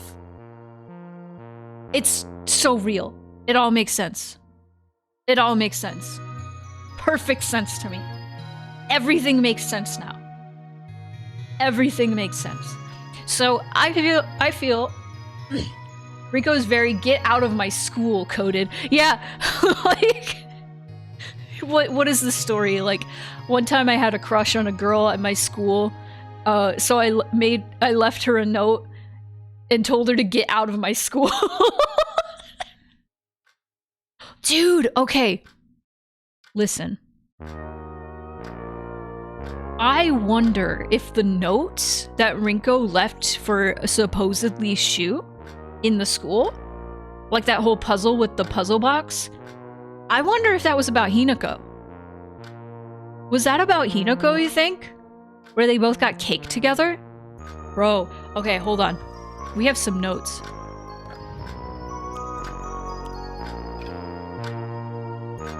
Okay, we also have 60 notes. Letter to my partner. Letter from Rinko to Hinako. Now we need to explore the Rinko and Hinako love. Hinako, here, you'll feel better after eating this. Forget what those jerks said today. And don't worry, they'll be getting an earful from me. You just have to be yourself, Hinako. You can't worry about what other people say is normal. That's their normal, not yours. I'll always be looking out for you from your best friend, Rinko. Do you think Hinako loved her back?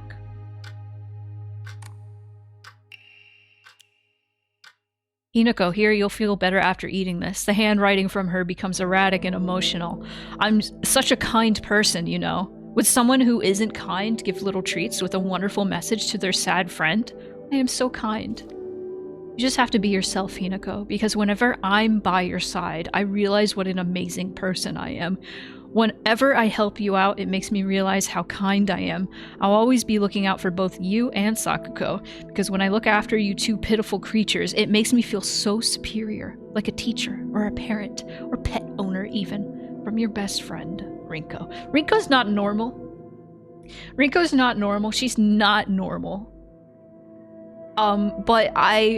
It's so terrible. But I've never understood her more than the moment that it was revealed she's probably gay for Hinako. When I think about it, I guess my family was pretty well off. I always got tons of allowance. The candy store was where I could demonstrate just how much better I was than you all. Getting caught up in that feeling of superiority when I bought some sweets for a poor kid was the start of everything going wrong. The start of my hideous transformation into someone who looks down on and berates others. When everyone is beneath you, there's no longer anyone to talk to as an equal. I stopped being able to confide and open up to people. In a way, I even stopped being able to argue with anyone properly. So that's why I'm grateful that you argued with me even on a day like today. Today was the first time in my life that I felt like you accepted me as your friend. You can't even imagine how happy that made me. So, Hinako, from the bottom of my heart, congratulations. I'm so happy for you. Dude, Hinako argued with her, this rich girl, and she went, oh my god, I'm in love.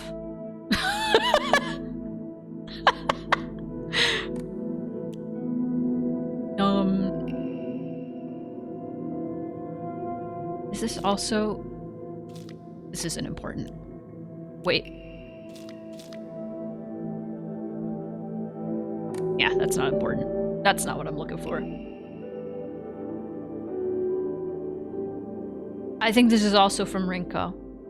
Sorry for writing you a letter out of the blue. I know we could just talk at school, but when I'm around you, I always end up hey, I know this is really last minute, but would you mind coming shopping with me on Sunday? A girl does not ask a girl does not ask a boy to go shopping with her. I'm sorry. I want to know what clothes would look cute on me. Oh, never mind. I am a dumbass. From a boy's perspective, that is.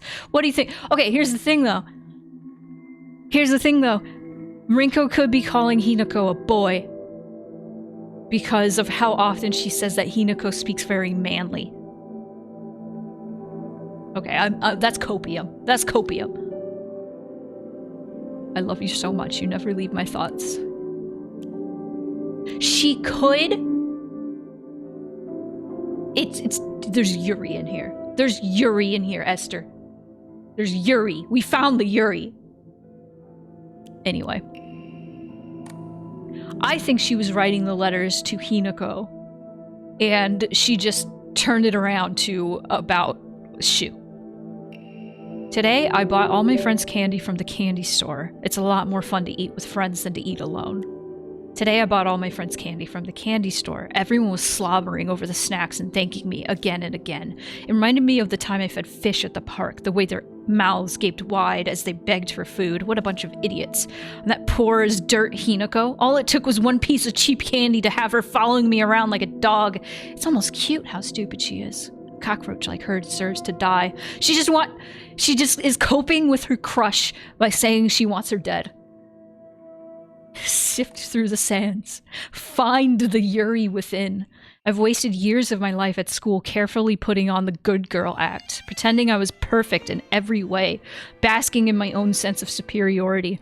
Back then, I sincerely believed I was better than everyone else. But things are different now. I could see how I've been looking down on others just to falsely raise myself up. I can't help but wonder, though. Has everyone else seen through my act this whole time? Has anyone else seen through my act this whole time? Hinako, who's listed first, Sakuko, even Shu. Shu is the afterthought. Maybe they've always seen through me, straight to my rotten core. Maybe all this time they were only pretending to be my friends. But I'm not the one at fault. It's all because of that awful Hinako. If only you were gone, then I wouldn't be feeling like this. It's Yuri. It's Yuri, guys. She's in love with Hinako and she wants her gone because she wants to stop feeling like this. How did we not see this? How did we not see this coming? It's 100% Yuri. She has it bad. She's down bad. Oh. It's incredibly toxic, Yuri. All of a sudden, the town was enveloped in thick fog. Everywhere I looked, I saw strange monsters. I could only bring myself to sit inside my empty house, alone and shaking. That's when Shu came and rescued me. After that, it didn't matter how terrifying the outside world was, so long as I was able to spend time alone with Shu. But then I realized that cockroach Hinako was with him. What are the odds? Just die, you pest! You don't belong in this town anymore. Did you forget that? This is after she found out that Hinako was getting married and leaving, so she's pissed off at her because she's in love with her and doesn't want her to go. Hinako, why are you here? This was supposed to be my chance to talk to Shu alone. Why the hell are you here? Why the hell are you cozying up next to Shu like that's where you belong? And the cherry on top? Sakuko decided to tag along too. Just because of you. But I can forgive her. I mean, she did me the favor of dying soon enough anyway. How long are you going to keep living for? You're already dead. Quit haunting Ibisugaoka like some pathetic ghost. Alright, I have more to add to my Yuri pile.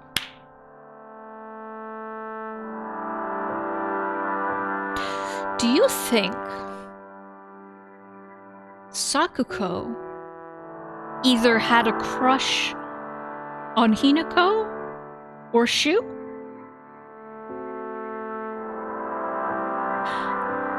Do you think Sakuko complicated things? A little bit. Do you think this was some sort of square or triangle going on, and she was just kind of in the middle, like, bro, what's happening? Like, also that brings to mind, Sakuko died in the course of this game, and as far as I am understanding this game, like I've been saying many times, is that this is all like this is cerebral. This is like Hinako on a mental cyclical journey, fighting with herself about a difficult decision.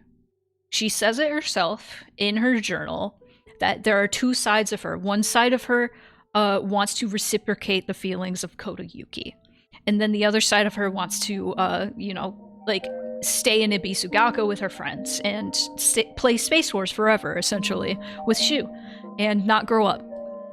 And so she's at war with herself. And so she is weighing the options, and this game is you playing as Hinako, going in this circle again and again and again to justify the conclusion you eventually come to, which is, I need more time.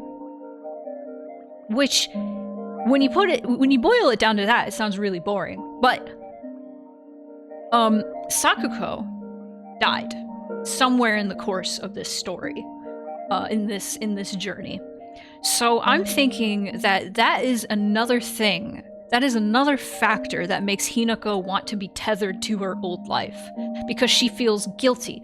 What this brings to mind is, like, to me, is I don't know how many people have played Life is Strange. I know Life is Strange gets a lot of hate, for good reason. There's the teenagers in it talk like fake teenagers. I get it. But all that aside, there is a part in Life is Strange, I think it's like an extra chapter or something, that kind of sets forth like an entire personality trait of Chloe Price, the blue-haired girl. That was a weird way to say it, but you get what I'm saying.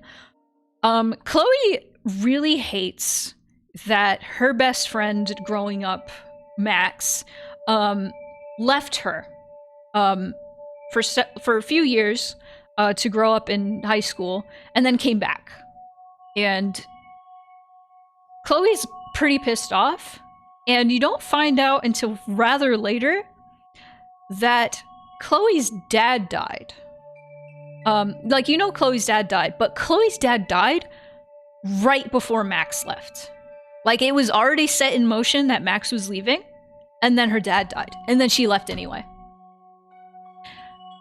And I feel like that is kind of what happened with Hinako, is that Sakuko died. We don't know why. Something happened.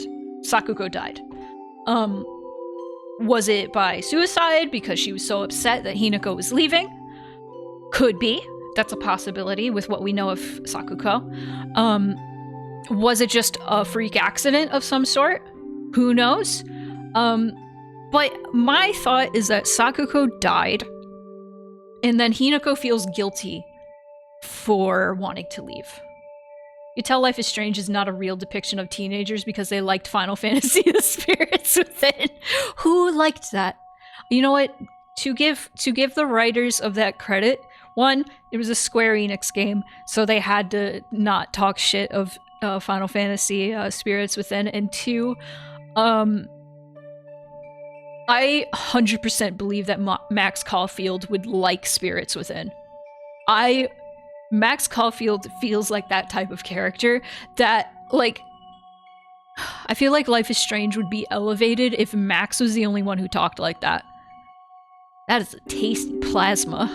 God, I love Max. The writer has written like bi and gay characters before, so I could see it like that.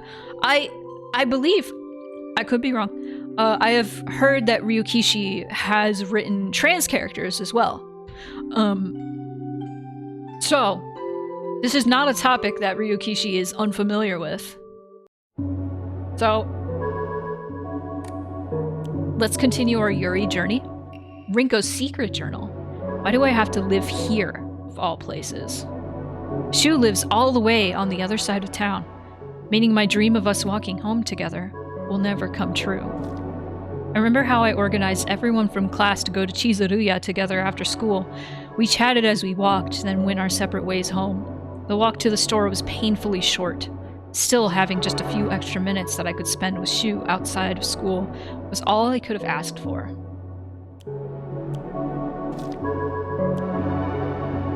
As we get closer to the store, our classmates would peel off one by one as they turned to go home. It was never just me and Shu on our own, but I didn't care. But of course, there's always a dirty little cockroach crawling all over Shu. I mean, come on, we're all walking home together. How about having a conversation that everyone else can join in on? Don't just go running off to your own little weird Space Wars world together. There was one point where I was playing this game with Cal. There were like notes from Rinko about Shu. And Cal goes, "Girl, do you even like him?" And now I'm thinking about that again. Okay, letter from Sakuko's mother. We'll explore Sakuko next, I think. That's the rabbit. Hinako's diary. Okay, the notes also have flavor text next to them. I wonder if that's going to add. Most of them seem to be about Shu.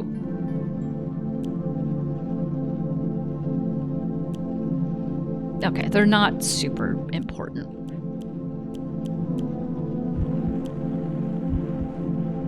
Shu is the enemy of all women. I remember that. Yeah, we'll get to those. We'll get to those. I think those are closer to the bottom. Note from Hinako. Okay, that's Hinako talking to herself. We don't need a crush note. I can sense a quiet yet vicious anger from this letter. Apologize. If you don't, I will never, ever forgive you. Hey, Bats. What's up? Letter from a woman. Okay, so these are grouped together pretty well.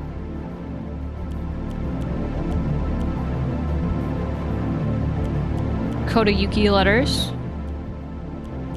Letter to home. Okay, the flashcards.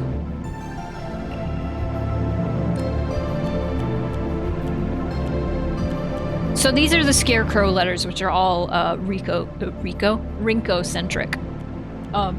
Taking a break from beating Tunic, hell yeah. Catch your stream and share my theory with Silent Hill F. Share your theory, I would love to hear it. We're currently talking about Rinko, being in love with Hinako, and being upset that she's in love with Hinako. And that explaining all of her feelings. And we also talked about Sakuko dying, making Hinako feel even worse about going to get married. It's okay. You don't have to be afraid anymore. That's what I said to you when I saw you so scared. I wonder why I called you over. I could have just lied to you, told you to go any which way. It happens all the time. A kid falling to their death in the waterway.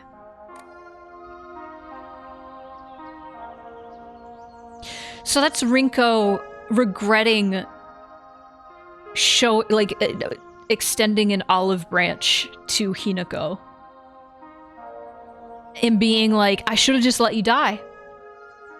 So I wouldn't have these feelings for you.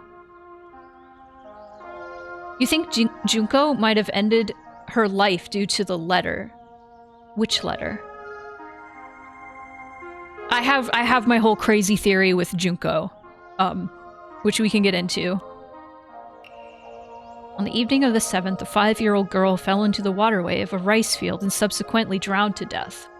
Let me get that right now. Awesome. Authorities believe she accidentally fell in while playing. To the children of Ibisugaoka. Yeah, this is all about people dying. And then they put Hinako's name to scare her.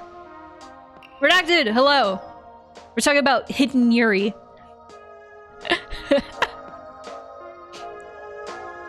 I was always hoping you two would hurry up and cut it out with that weird Space Wars game of yours. I mean, you did answer my unspoken wishes, just in the worst possible way. Because you know what he did when you decided you weren't going to play anymore. He pathetically kept at it, playing that silly game all by himself. You're all grown up now, right? Well, this isn't just some kid's game. You think you can just call it quits whenever you want? That you can run away without facing consequences? Today's your funeral. I don't think it will be long before he finally gives you up. The least you could do is show him that Shimizu Hinako is no more than ash now. Want to talk about hidden family tree line for Fox Mask afterward? Go for it. I need to... Chat needs to work. There we go.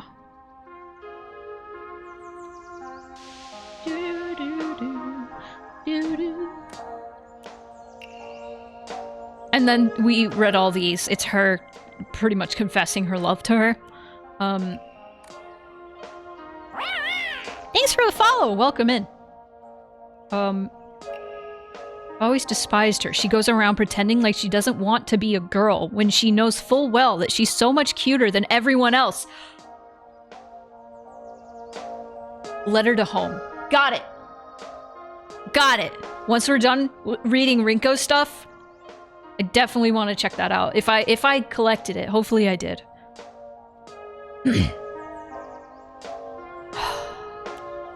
She should just disappear. I hope someone kills her or abducts her. I don't care. Just whatever gets Hinako out of my life once and for all. It's like someone heard my prayers. To whichever god who answered them. Thank you. School founders. Letter from Sakuko to Hinako. Messy scrawls. Okay, that's the cult shit, which is another aspect of this game. Hakokuso. And then there's like the bugs in the brain. Letter from home. Uh-oh. Did I not collect that one? Letter from Sakuko's mother. Letter to Kumiko. Letter from my uncle. Letter from a woman. Letter from a boy. Letter from a man. Letter from Toyuki. Letter to home. Found it. I no longer recognize my husband. He gets blackout drunk most days now, and when he's drunk, he turns violent. I don't think I can keep on living this way. Not with his cruelty day after day after day. Where did the kind man I met when our marriage was being arranged go? Being arranged. My eldest child is only 3 years old, and I have another growing inside me. Life is too hard to keep living, but I'm forbidden to die. Mom, Dad, I've always done as you asked, no matter what it was. This will be my first and last selfish act. Please forgive me. I think you're right, Bats. I think you're right. Letter written by yet another woman suffering under a tyrannical husband. Whatever. It makes me sick reading this. I wonder where that was found. It doesn't say where. But yeah, no, on the subject of Junko, if you look at Junko's model, the one where she's wearing the Tengu mask, okay, let's find a picture of her. I said it right? Cool. Let me get this.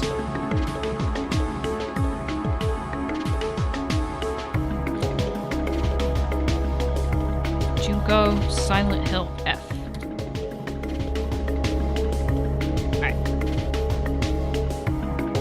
Let's get a good picture.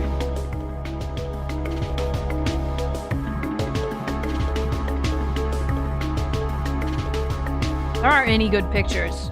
Oh, there's a good one. Will the wiki one work? Will it work? Let's see.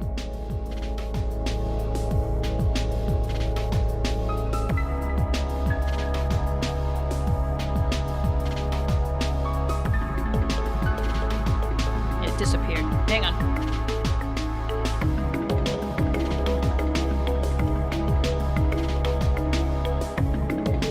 Image. Junko. I'm doing this the hard way. I like just dragging things onto the screen.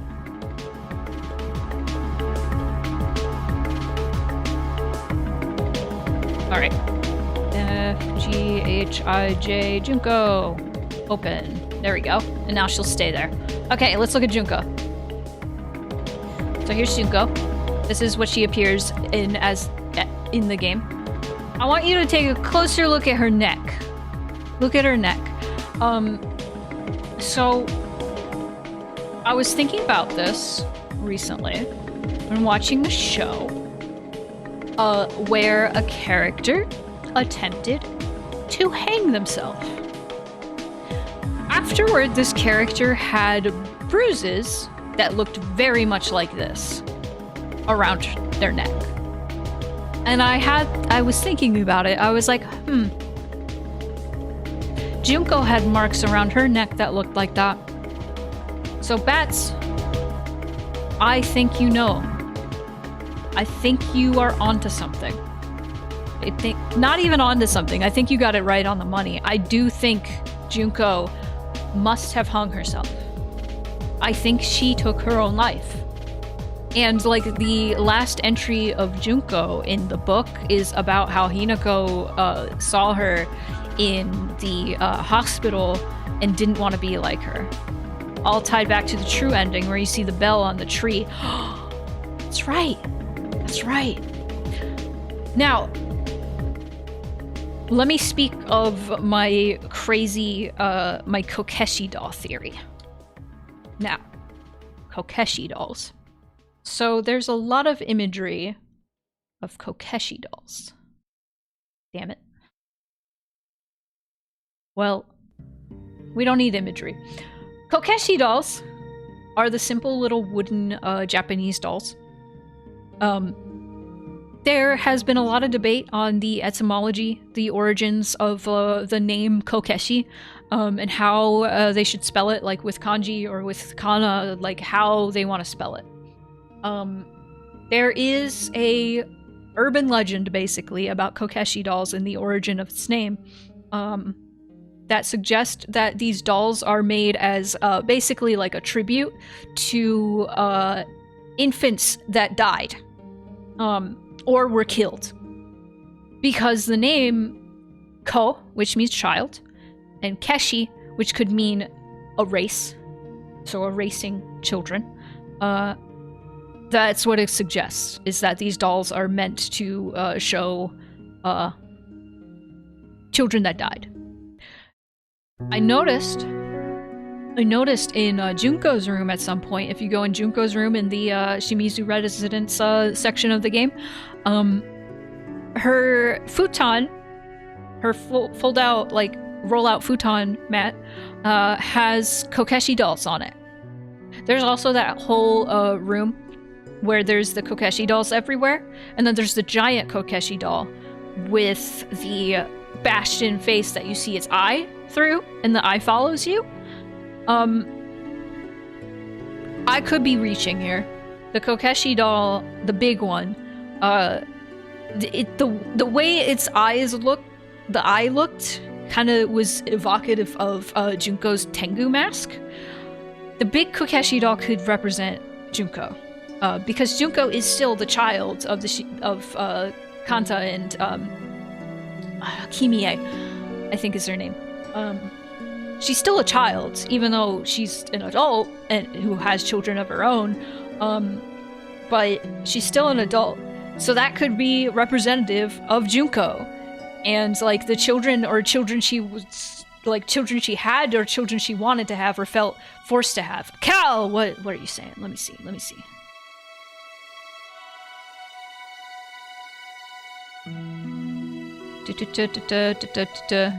It's super weird when I found that room. Yeah, ancient Japan, they held back from naming kids until a certain age because of the low mortality rate of kids. Yes. I think it's possible that Junko attempted suicide but didn't actually manage to kill herself.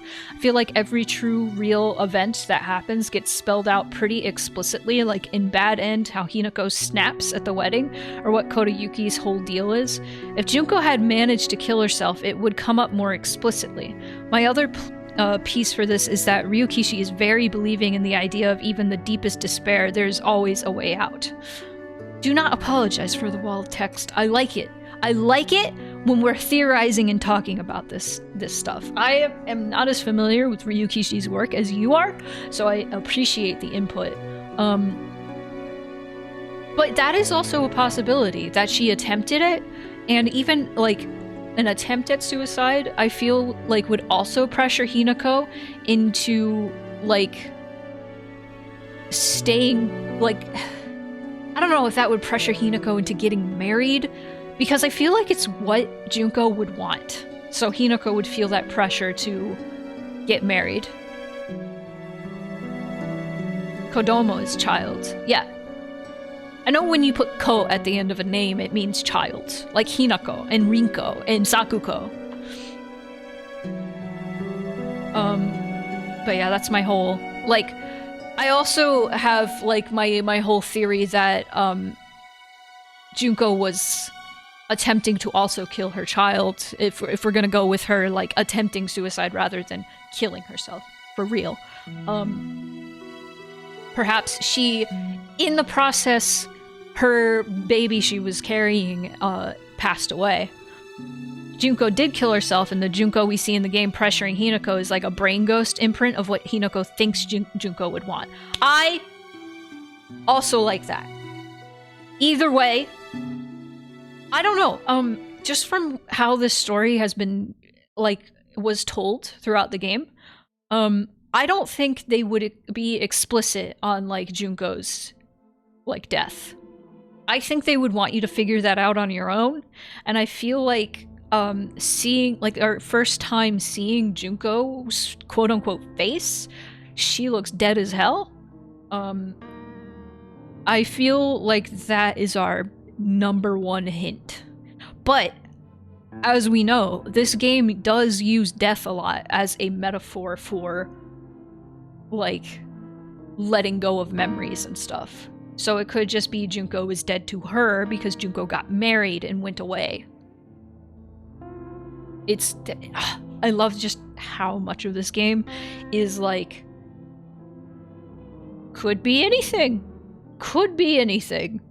Could be absolutely anything. Who do we want to read about next? Sakuko. Before we do that,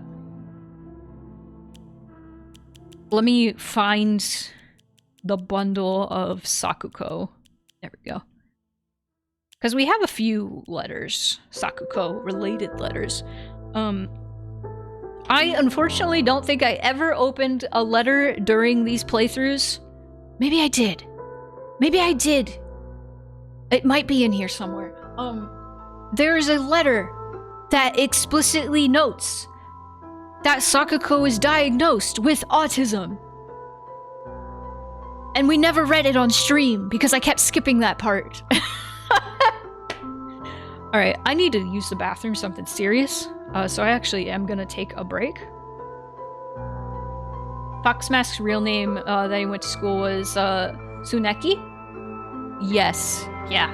Got stepbrother and 2 sisters due to family physician's log. However,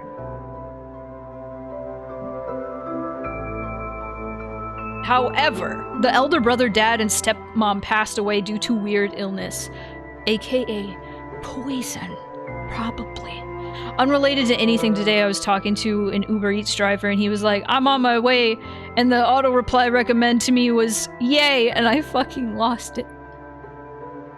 That's great. Okay, BRB for real. Send me those walls of text. Send me those theories.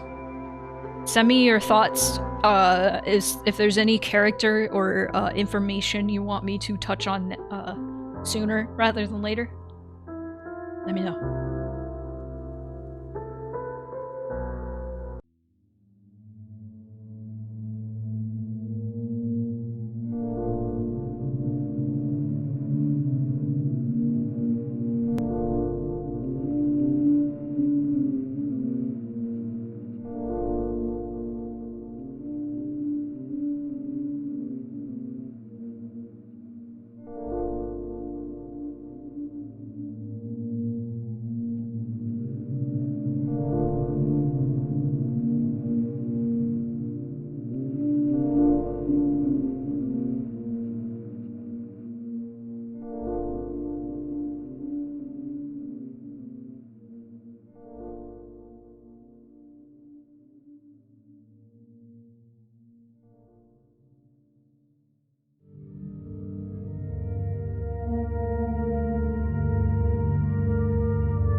Alright.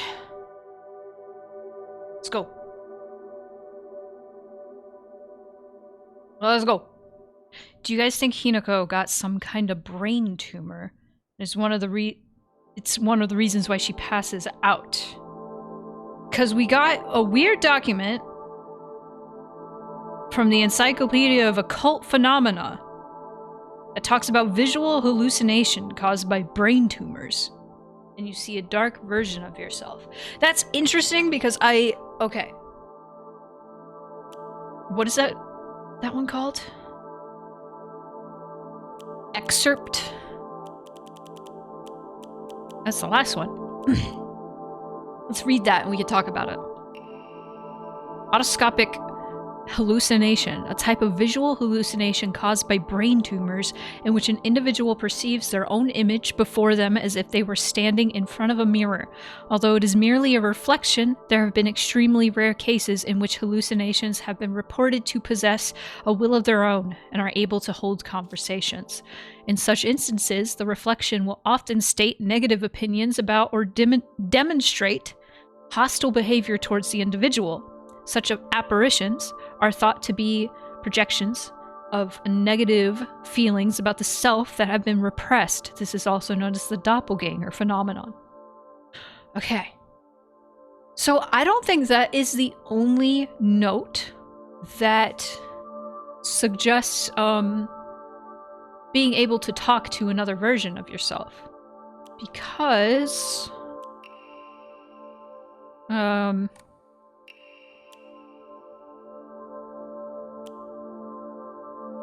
it's fox possession. I don't think that's it.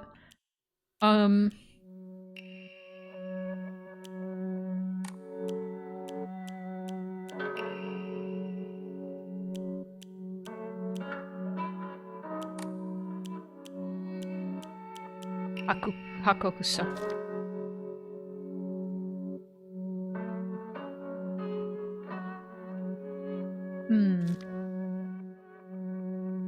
There is a note somewhere.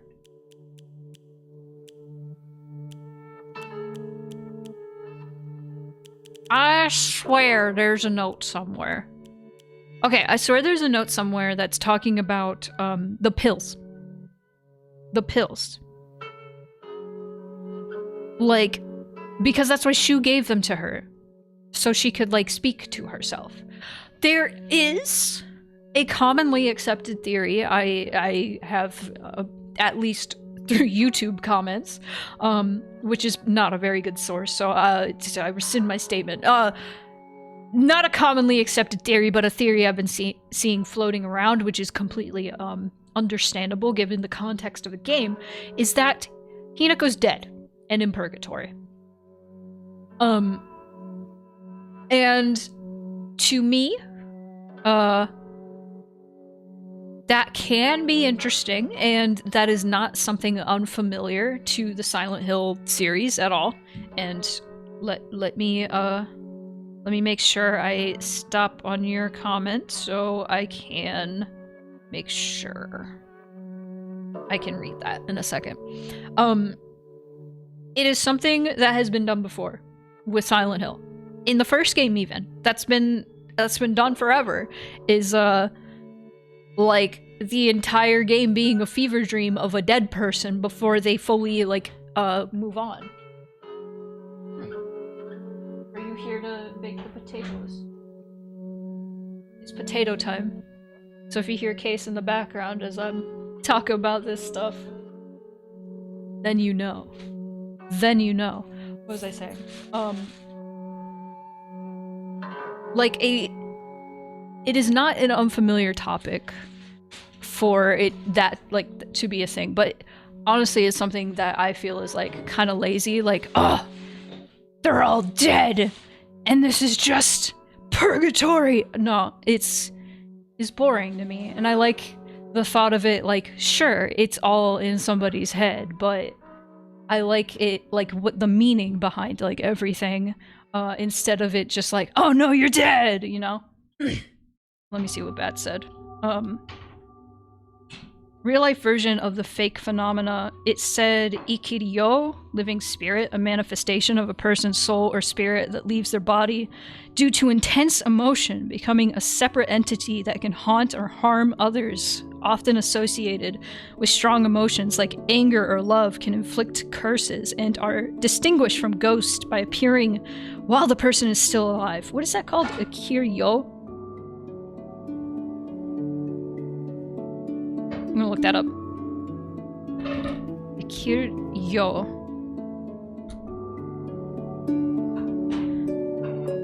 Let's see. Oh, it's a spirit. Ikisudama, a disembodied spirit or ghost in Japan. Japanese popular belief and fiction that leaves the body of a living person and haunts other people or places. Interesting. Human spirit can escape from the body, has been around since early times, with eyewitness accounts and experiences reported in anecdotal and fictional writings. Vengeful spirits, onryo, of the living, are said to inflict curses upon the subject or subjects of their vengeance by a means of transforming into their ikiryo form.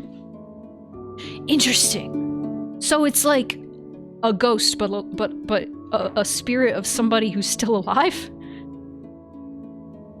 That, I mean, that is like ingrained into Japanese culture. That would make sense. Like, that would be like something that they pull from. Okay, do we want to read about Sakuko next, or Kodayuki? Brain ghost imprint of yourself? Yes. Brain ghost. Should we read about Kodayuki? I feel like we're the spiteful psychic brain blast. Exactly. I feel like there's a little less to talk about with Sakuko, so let's start with Sakuko. So this is a letter from Sakuko's mother. You mustn't ever speak again about how you hear otherworldly voices talking or singing. Puberty is a difficult time, and you may hear and see strange things that you can't explain. So that's right. Like, I completely forgot Sakuko's whole thing is like she has like a higher sixth sense than everybody else. So Sakuko's probably in tune with everything. I want to talk about this game, how it follows the trend of previous Silent Hill games with having a doppelganger, but it goes in a different direction. Yeah, I mean, the first Silent Hill had like a doppelganger thing going on, and it was like very different from what we're used to seeing with doppelganger, like, doppelgangers in media. It's usually just like an evil version of yourself, which is what the movie did, and it was silly. But Cheryl and Alessa are like two different people, but also the same. Cheryl is just part of Alessa and grew to become her own person, and then became Alessa again. Who's moaning on the beat right now? Oh, that's just Sorry We're Closed, sorry. They just have moans in the song sometimes.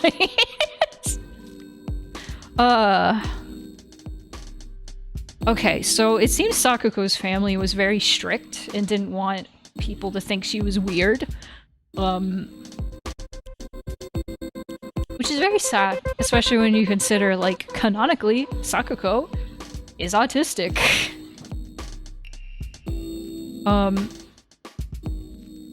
As Sakuko's mother, I want to thank you for teaching my daughter. I wanted to apologize for what happened the other day on the field trip. It seems Sakuko caused a lot of trouble. Why is the music so loud? Yume Nikki song so loud. Alright. My daughter has been this way ever since she was young. As a child, she always hated when we turned off the lights to go to bed, and she avoided dark movie theaters and tunnels like the plague. I mistakenly thought that she had overcome her fear of the dark, now that she is grown up. I believe the reason her fear came back during the field trip is because she is unaccustomed to sleeping in a different environment. I gave her a stern talking to for behaving so shamefully at her age. Girl, leave her alone. Leave her alone! Leave her alone! So it seems Sakuko was not treated very well for being an autistic child. Silent Hill 3 got let me catch up on your Silent Hill 1. We got Alessa and Cheryl being the same person despite being a different person. That ends with Alessa ending her life and let good version live. Yes. Silent Hill 3 got Heather and the dark version of Heather. They both end up fighting each other and Heather won at the end. That's a lot more like this game, yeah. Even though, like, you cannot really separate the two Hinakos between light and dark. You separate them between the one who wants to get married and the one who doesn't. I wonder if she developed that religious OCD. Yeah. No, it's really sad. I hate the dark. It reminds me that I'm all alone. Everyone's always telling me that I'm a little weird, that I'm a bit strange. I'm the weird kid who's always by herself. I can forget my loneliness at school inside a classroom full of people chatting away. In the dark, however, it comes creeping back. I know the truth. I know what Hinako really thinks of me. She thinks I'm weird, just like all the others. I know it's true. I know she's making fun of me behind my back. Does she think they don't badmouth her when she's not around? I can't stand the fact that she puts on a fake smile and acts like she's the only normal one, all while looking down on me. She makes me so mad. I hate her. I hate her so much. I had a strange dream. It was about a very old sword, one that was cursed, steeped in evil energy.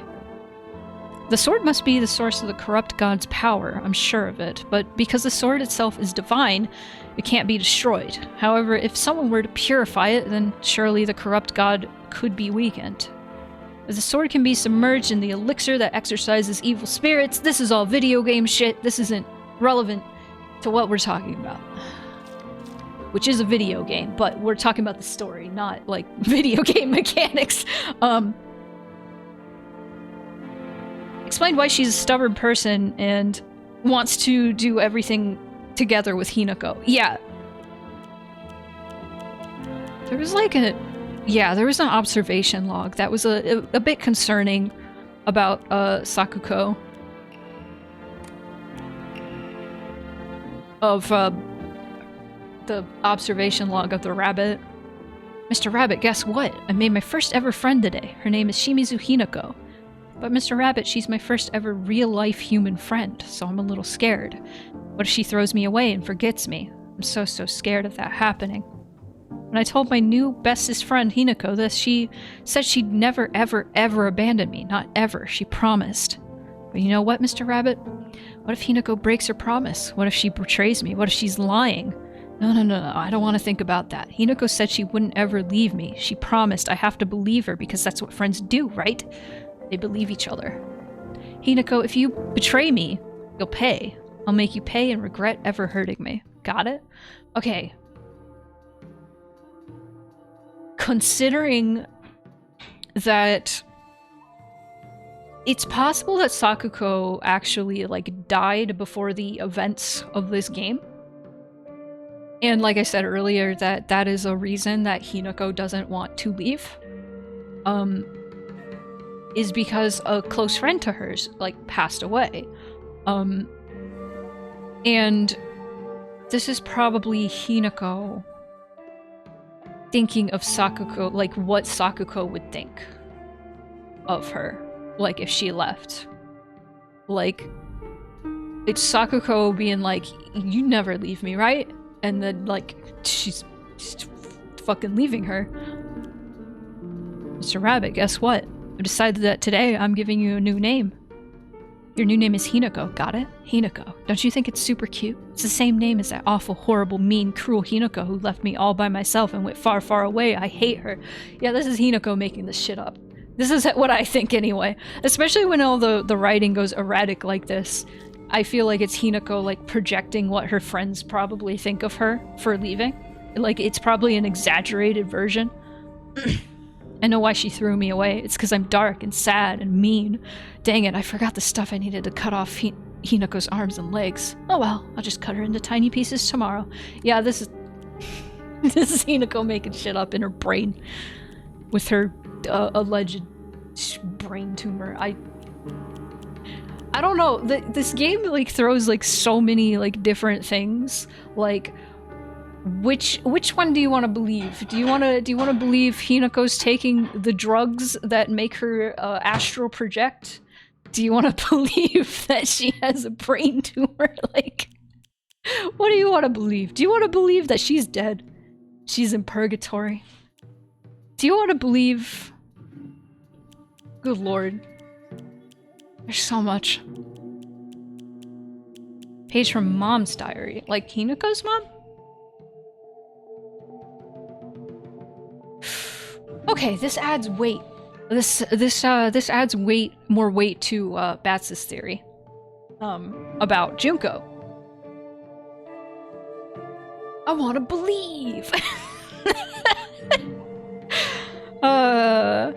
Did look up online if autism was a thing during this period of time. It appears to be the case. Yeah. Autism's like been a thing that you could get diagnosed with for a while.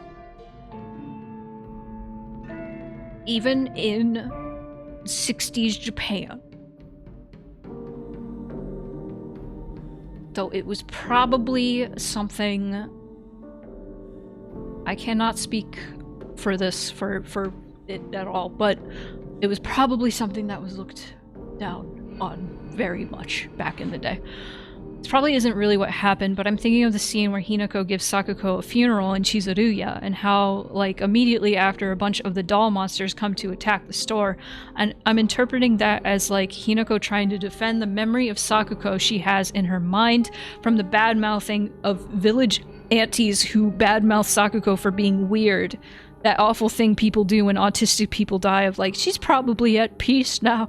Oh, fuck. That is really fucked up, and I like that interpretation. But yeah, that's probably Hinako. I could see Hinako being like, yeah, no, fuck you. I will defend her memory. I will defend her memory. But, let me, But yeah, this is a page from your mom's diary. And she's saying it's 1961, which was a very prominent date in the Shimizu household. During that entire segment. I think that was like the second loop through you do. The calendar says 1961. I'd have to see exactly when.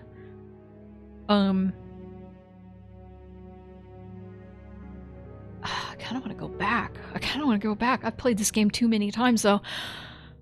But it's her saying, I still have trouble believing it. How could things turn out this way? This diary, I believe, was found in the Kokeshi room. With the giant Kokeshi? Is that what it is called? That's the Kokeshi doll. Yeah. I believe this was found in that room. Which adds more weight to my theory of infanticide. Oh, this probably sounds insane. I probably sound insane. I want to believe that Sakuko is still alive. Well, she is! You saw her in the UFO ending! She built the robot to find aliens! Interesting detail regarding the calendar. I think April 7th was the wedding day for Hinako. Oh no! Okay. That adds even more. So if we're going to believe Junko committed suicide, that would mean they found out right before Hinako was getting married. If we're like, fuck. That would cause anybody to have a mental breakdown, dude. If we're gonna believe, goddamn. Because it's 60s Japan in a small town, in a game that uses marriage and death interchangeably, is it possible that Sakuko's abusive parents arranged for her to be married very young when it was less likely for a suitor to reject her due to her age and thus value? Damn. Yeah, I don't know. They don't have anything that points to that. But you make a good point since marriage and death are used interchangeably so much. But I feel like they made it quite like Sakuko dead as fuck. There was some letter with the mom saying, "Oh, this is the big day." I think there was a letter of Hinako saying that.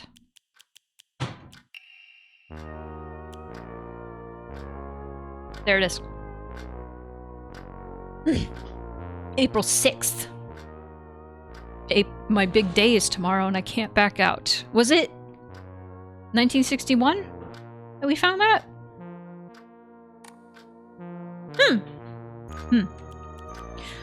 I think we should read about Kodayuki. It was. Okay.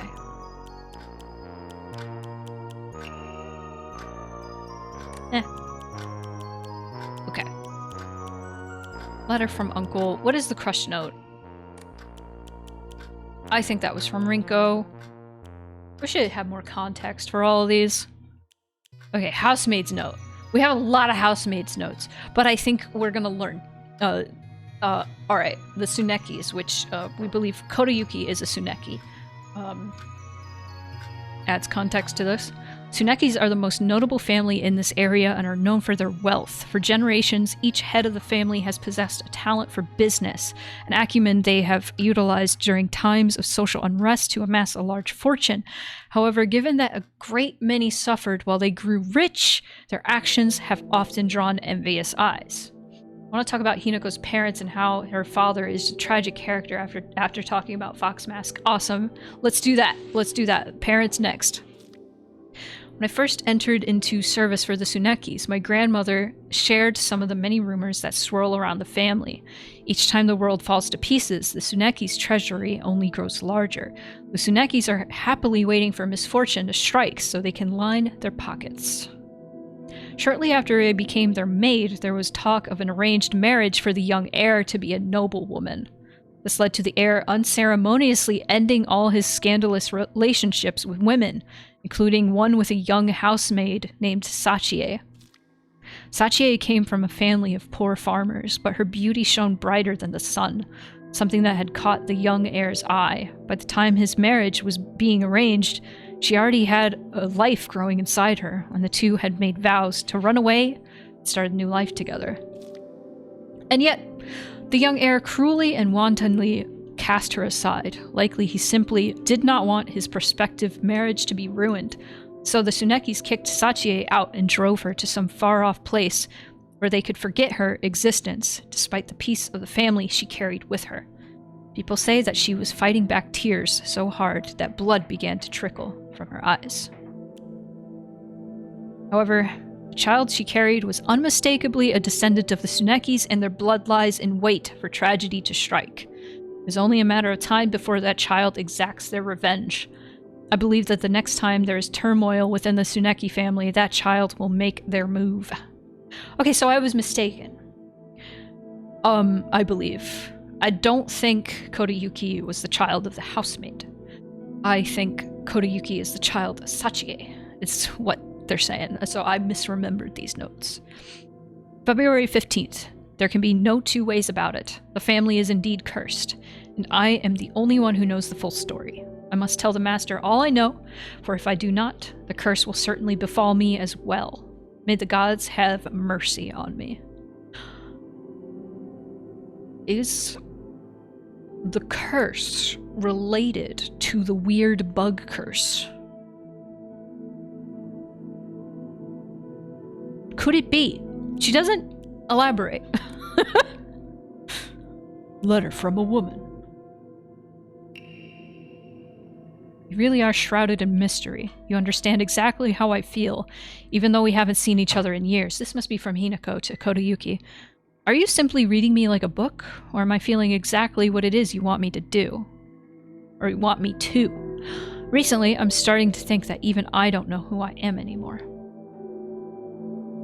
Yeah, I was gonna go through the strict mother letters. I think that's Sachie.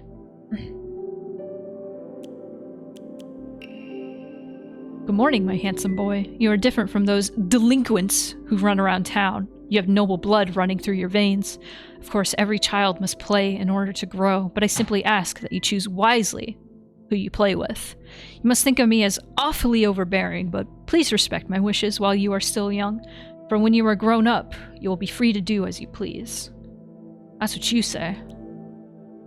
Good morning, my handsome boy. Even you find yourself poor of pocket. Even if you find yourself poor of pocket, you must never let yourself become poor of heart. You mustn't forget that you have inherited your father's noble blood. You must study hard and learn to be a gentleman. Do not think of yourself as a little boy, for you are simply a tiny adult waiting to grow. I think I said it when I read this note the first time, but that's fucked up to say to a little boy. There will come a day when your father shall require your help, mark my words.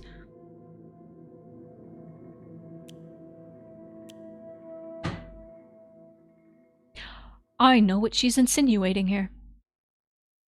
There will come a day when your father shall require your help. His dad dies, probably because she poisoned him, so she could get her son to be royalty. So she's telling her son he's going to need to pass on the noble blood. One game's trophies is called The Truth About the Tsuneki Family. It lists housemaid, family physician, and strict mom letter. I see. I'll get there. Don't worry. I'm marinating right now. Your last name is Tsuneki. It is told that those of the Tsuneki lineage are destined to bring good fortune when the world is in disorder. In fact, that is how your father earned succession to the Tsuneki lineage. And you, who have inherited your father's noble blood, are sure to be next in line. To make your name, I took one character from your father's name and one character from mine.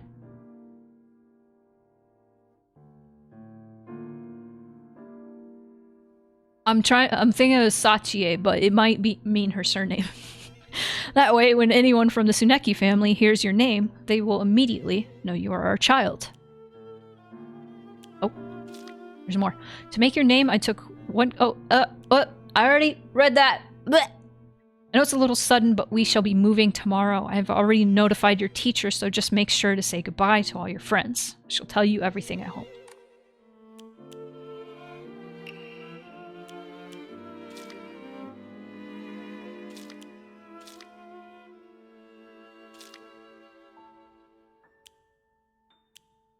Okay. Letter from a boy. And that's Kodayuki telling Hinako he's leaving. I know it's sudden, but I'm moving. I won't ever forget you, Hinako. Thank you for saving me. Fragrant letter. There are many creatures that discard their shells as they mature. I believe that the suffocating feeling you are experiencing is merely a sign that you are growing up. A hint that it is time to rid yourself of your shell. Don't you think it's a strange coincidence? Your name means baby bird. I'm sure all of this is simply pointing you to the fact that the time for you to spread your wings and fly is drawing near. And that is definitely from Kodayuki because Kudzu leaves on the envelope. Do not believe there is any reason you should be tied down by your younger self. Likewise, there is no reason your future self should be constrained by the you are today.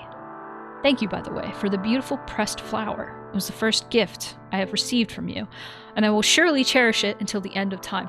What I like about this game is nothing is black or white. Like, every character makes a good... Like, not every character, but I feel like so many people that are trying to push Hinako in one direction make... Like, everybody is making good points. Kodayuki is making a good point.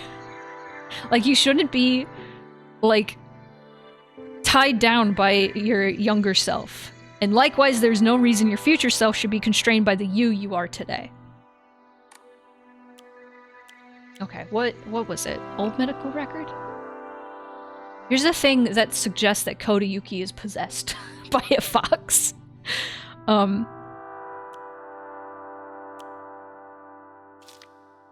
Which is strange.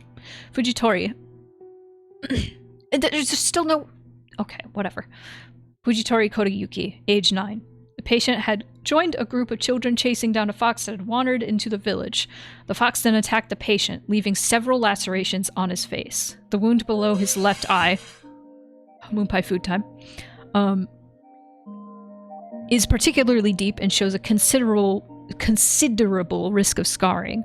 During treatment, he suddenly fell unconscious and was measured with a fever of over 40 degrees. Emergency transfer of the patient to the prefectural hospital was requested. Upon arrival, however, the doctors were unable to detect any abnormalities even after multiple rounds of testing. After confirming his condition was stable, the patient was cleared to return home the following morning. When questioned during a follow-up examination, the patient responded that he felt completely fine. According to the patient's mother, however, Kodayuki is like a whole other boy and has been applying himself to his schoolwork harder than ever before. While the request for emergency transport was being made, I was left alone in the examination room with the patient. During this time, he briefly regained consciousness. When I rushed over and began calling his name, he responded, "Kodayuki." "So that is my name?" It is not uncommon for patients with high fevers to experience disorientation. However, this young boy did not show any signs of distress. He remained expressionless, his face like an unmoving mask. His eyes were blank and glassy, not unlike those of a doll. At the very least, I did not note any of the usual symptoms of fever-induced disorientation. I don't know if Kodayuki's mom killed the dad, because there was a letter where she said it is sad that you couldn't meet your father for help. Even if she says it is sad, even if she is sad herself, that does not, mean she didn't kill him. I think she did it so she could have her son become a noble. I don't think she was upset about that. I think she did that on purpose. I think she poisoned him.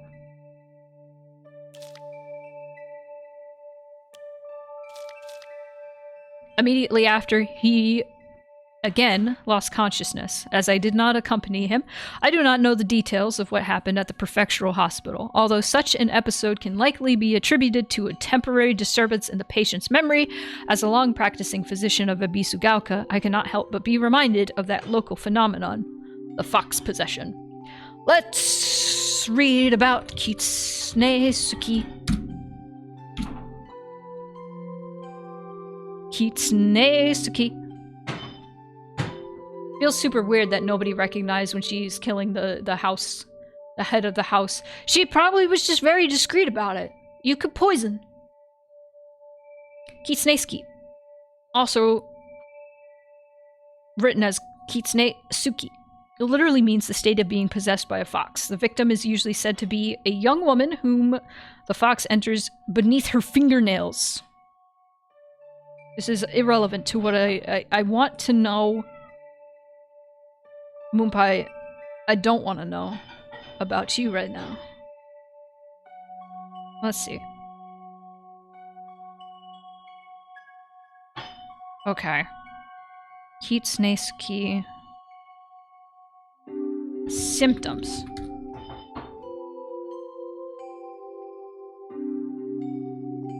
Bedtime for Cal. Have a good night. Keep trying to unearth Ryukishi's funny trick.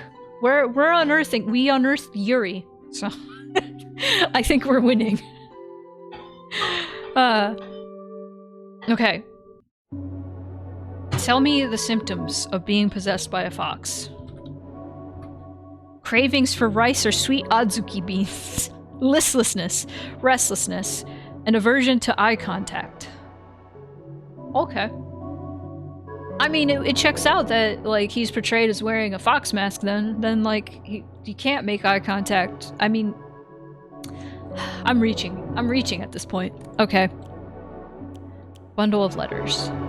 When I look upon the moon, I cannot help but be reminded of your graceful form. Oh, how blessed I would be if we were gazing at the same moon right now. Awaiting your answer is nothing short of pure bliss. Letter from Kodayuki. That was the one from the end of the game, which we just read recently. It's just a sweet little thing. Okay. What was the... Okay, what was what you were saying, Bats, to read?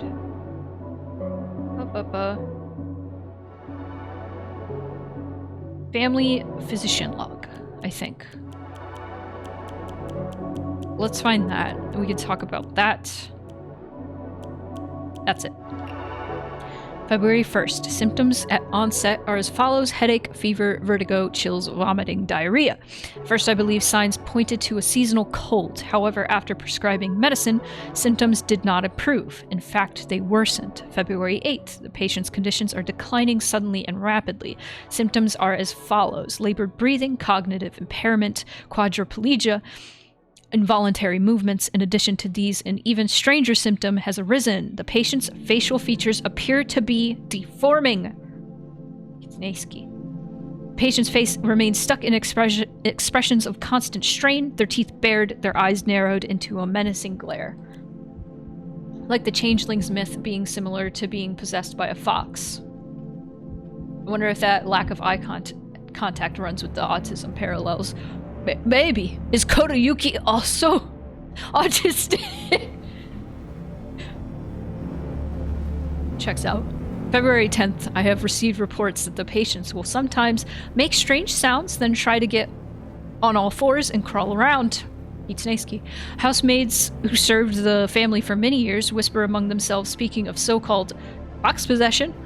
I have scolded them for spreading such unscientific, superstitious rumors. Today I was ordered to keep silent about this matter by the head of the house. The family has denied my request to transport them to a hospital. I wonder if it is out of fear that talk of the supernatural will tarnish the family's reputation. However, I do not expect the patient's conditions to improve with in-home treatment alone. February 13th, dawn. Mr. Hidetoshi and his wife had passed away, one after the other. At the time of death, the skin all over their bodies was covered in sores and had begun sloughing off. Oopai. The smell was indescribably awful. I could not bear to take a closer look. The head of the house did not give permission to perform autopsies on the bodies. There will be no funeral, and they will be sent to be cremated immediately. The eldest son has passed away. Again, there will be no funeral, and the body will be sent away for cremation. The eldest and second-born daughters are also experiencing symptoms that are worsening by the hour. I believe they will be in critical condition by tomorrow, at the latest.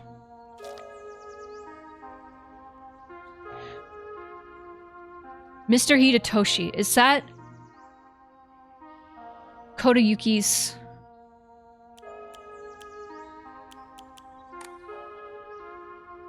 Is that Kodayuki's dad?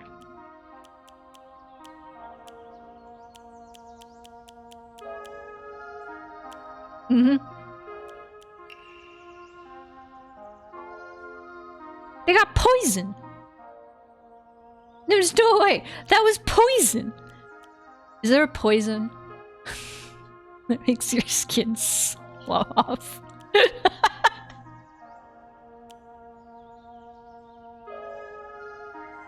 There's another letter saying that the daughter got better. Oh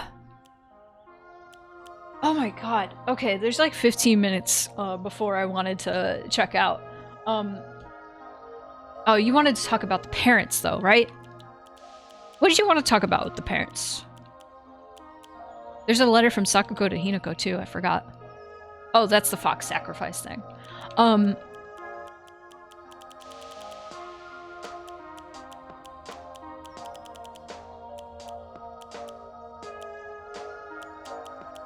I remember...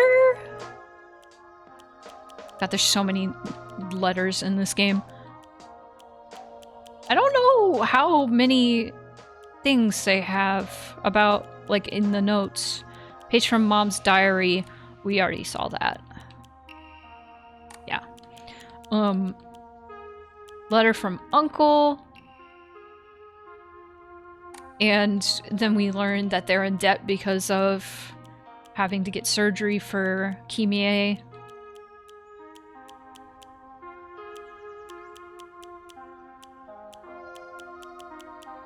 Okay. I don't know. We could also open the journal. So we like learn about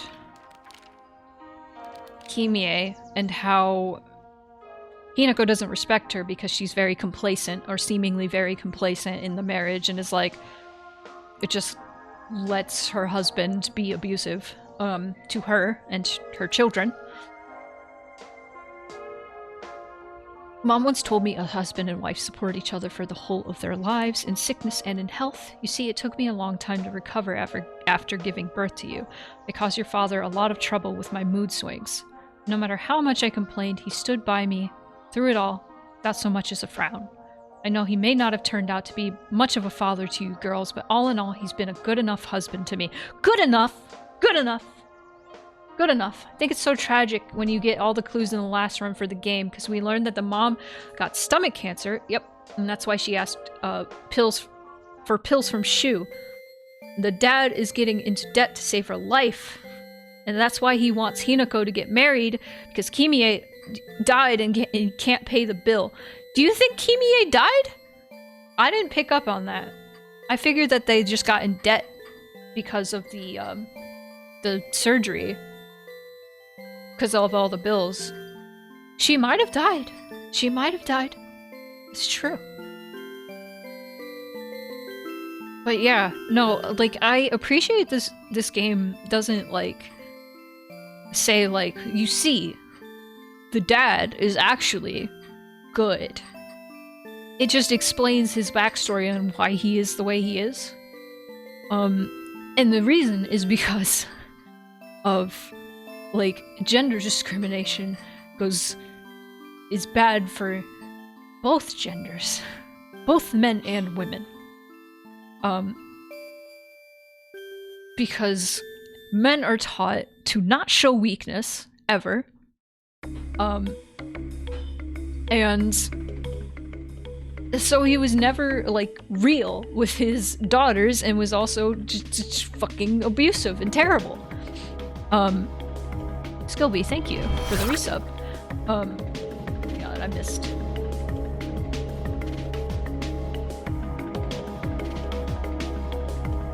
I meant to say before she died, I don't think he got the surgery yet. Yeah. I got you now. We don't know how long she has to live, though. We want to make sure Hinako is set to life before she dies. Yeah, there's just so many factors that make the decision that Hinako needs to make so difficult. And there's a reason that the main theme of the game is... what is it called? It's called, like, Mayoi no Uta, I think? And Mayoi... meaning Japanese.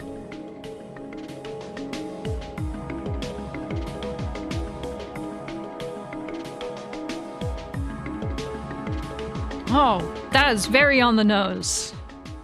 Mayoi means hesitation, bewilderment, doubt, indecision. So, song about indecision. That's what the whole game is about. It's about being unable to decide, feeling all this pressure from both sides. So she feels pressure to get married because her mom might be dying soon. And she needs to be set for life. Also, something happened with her sister, whether she died or not. Something's going on with her sister. Oh, maybe the letter from Hinako's mom that's on the date of the wedding, it's like her, like, finding out, like, about her sickness. Or no, I think it was before then. So there's all this, like, pressure from both sides that is so much. It's like, okay, Sakuko died. I can't just leave my friends. But also, my mom is about to die. Maybe I should get married and grow up and make my family happy. Fuck! You know? And there's also, like, the sad, like, fact that Hinako probably wanted to leave to get away from her family, just in general. And also be with Kodayuki, whose family also sucks, and is also pressuring him to get married, to pass on a bloodline. And so, I love this. Kodayuki is so sad. as and complex a character because he got a bad habit of like being obsessed, but he didn't get a child and constantly got reminded that you will get to do everything once you are an adult. Yeah.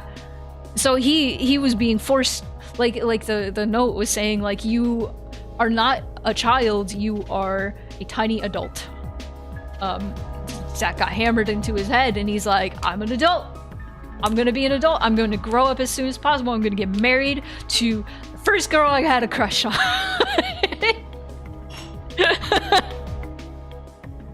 I don't know. I've said it before. I really like how this story, when it comes down to it, like, if you just said it plainly, it's a story about a girl who is faced with a difficult decision of whether or not she should leave home and get married, or she should stay and not get married. And that's really all it's about. But the way the story is presented is really well done and makes you feel like you're in the head of Hinako.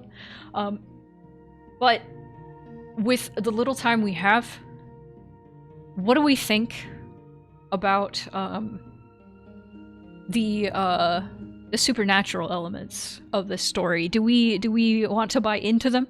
Do we want to believe that there's actually something supernatural going on? Do we think maybe Hinako did die? Maybe the first ending. Okay, let me narrow it down.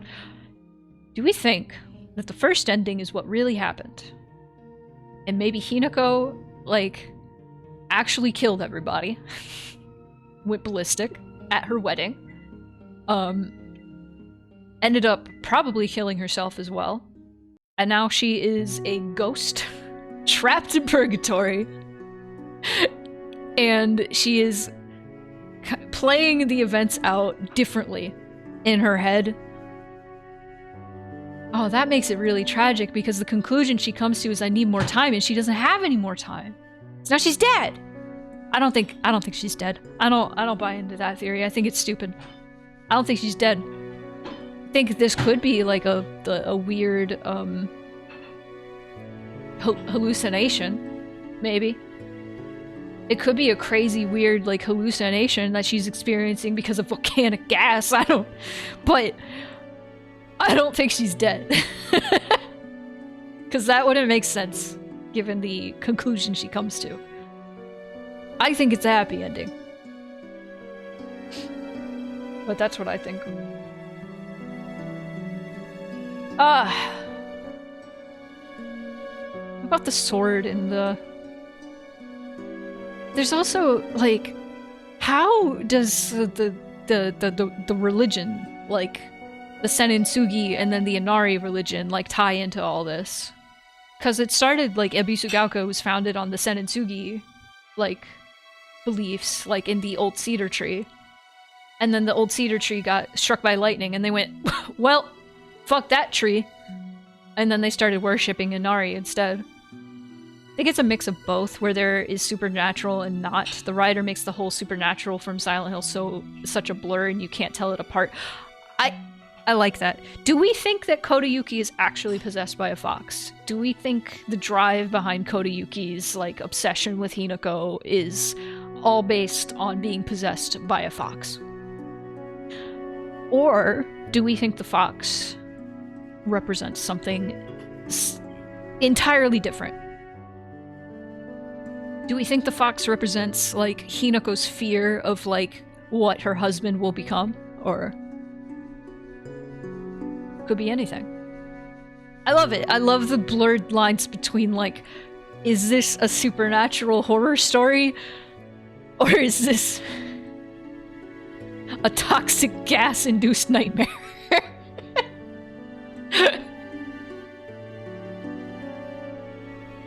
I think the first ending where Hinako kills everyone is a bad dream, like in Silent Hill 1. Like, yeah, like the bad ending being like, you're dead!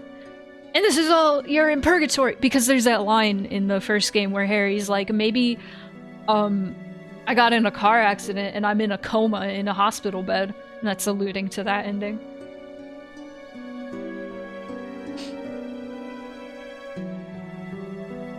it is like, what if she didn't make a decision and this is the result of it? That's what I feel like each ending is. It's Hinako coming to a different conclusion each time she like replays like the scenario in her head.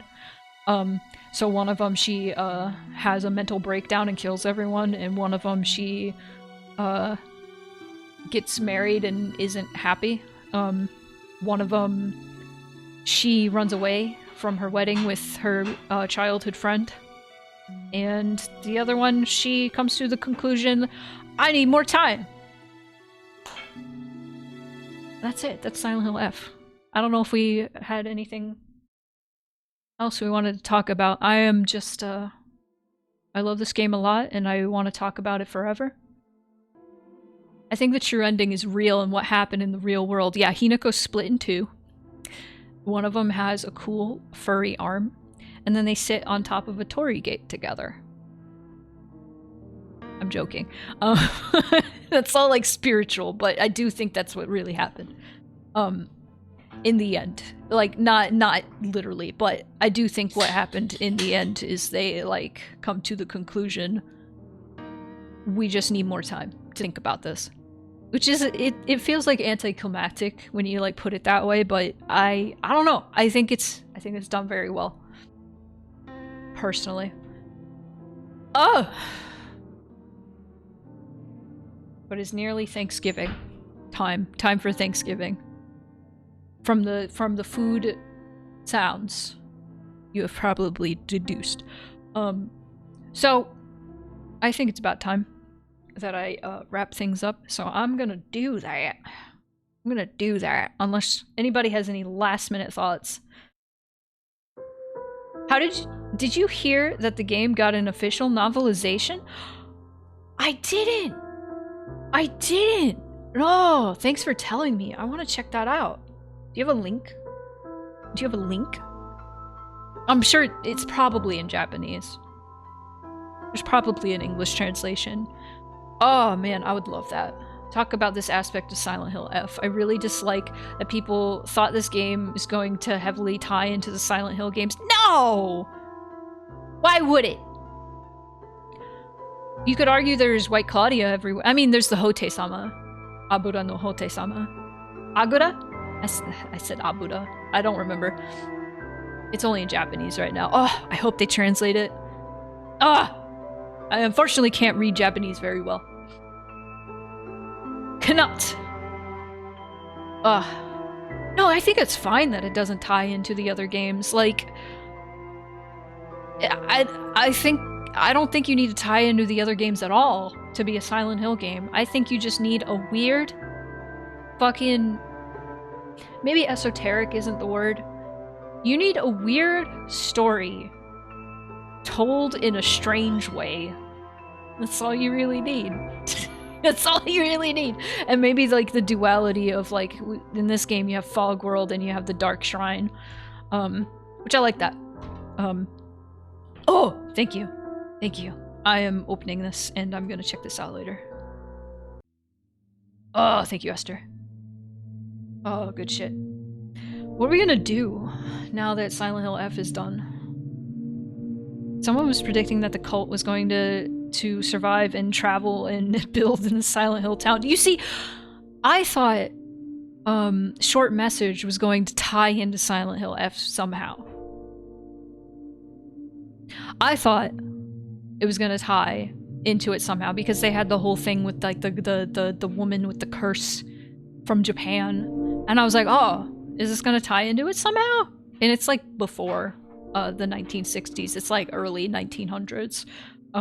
But I thought maybe it was gonna tie into it somehow. Maybe she would be beautiful flowers. I don't know. I don't think everything needs to be tied together. I think you just need to tell interesting stories, and it's fine that Silent Hill is an anthology of interesting supernatural stories of people, like I said, it's just a story of somebody looking inward on their life and what's happening. And it's good. I like it. As a fan of Ryukishi's stuff, apparently the book version goes more into some characters the game couldn't expand on more already. Oh, I'm so excited. Oh, I'm so excited. I want Ryukishi to make more Silent Hill games, I'm gonna be real. This is really good. I love this game. It's my current favorite. It's my current favorite. I know they say it's like a spin-off, and it's not really a mainline game. It's a mainline game in my heart. It's Silent Hill 5 to me. Fuck Homecoming and fuck Downpour. Anyway, let's thank the patrons and stuff. Patrons. Patrons. That's right, I have buttons for this now. Woo! Thank you to top patrons Scorch, Leslie, Rory, Sky, Tasu, Claire, Jordan, Sheeb, Z, Proxy, Morgan, and Bash, and JM, Ani, Max, Queen Snarf, and Aaron. Thank you all so much for being the top patrons this time around. If you would like to join Patreon, you can get many such benefits, such as concept art, early access to any pieces that I do, time lapses, behind the scenes, early access to videos as well. I just finished a video today, and I was gonna post it in the Discord to the patrons, because you also get patron benefits in the Discord as well. If you are subscribed and you're in the Discord, you also get access to the Patreon. So, speaking of, where is my Discord button? There it is. Go in the Discord. We weren't gonna have a movie night tonight because it's Thanksgiving, and we are going to celebrate. Last thing. Merch! You go check out merch, stickers, buttons, all sorts of stuff. Silent Hill stuff. Scaredy cat stuff. Cats. It's Canute. Anyway. That's all I have to say. Let's get out of here. Tomorrow, Left 4 Dead. Tomorrow, Left 4 Dead 2. Oh, my controller! Alright, where are we going?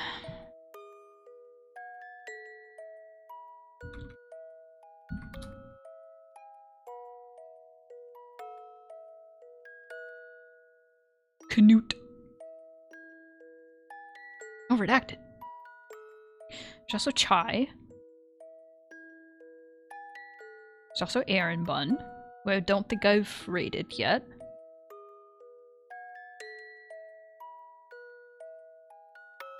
How long has he been going? May have rated him at some point. Who's... Yeah, hang on, let me...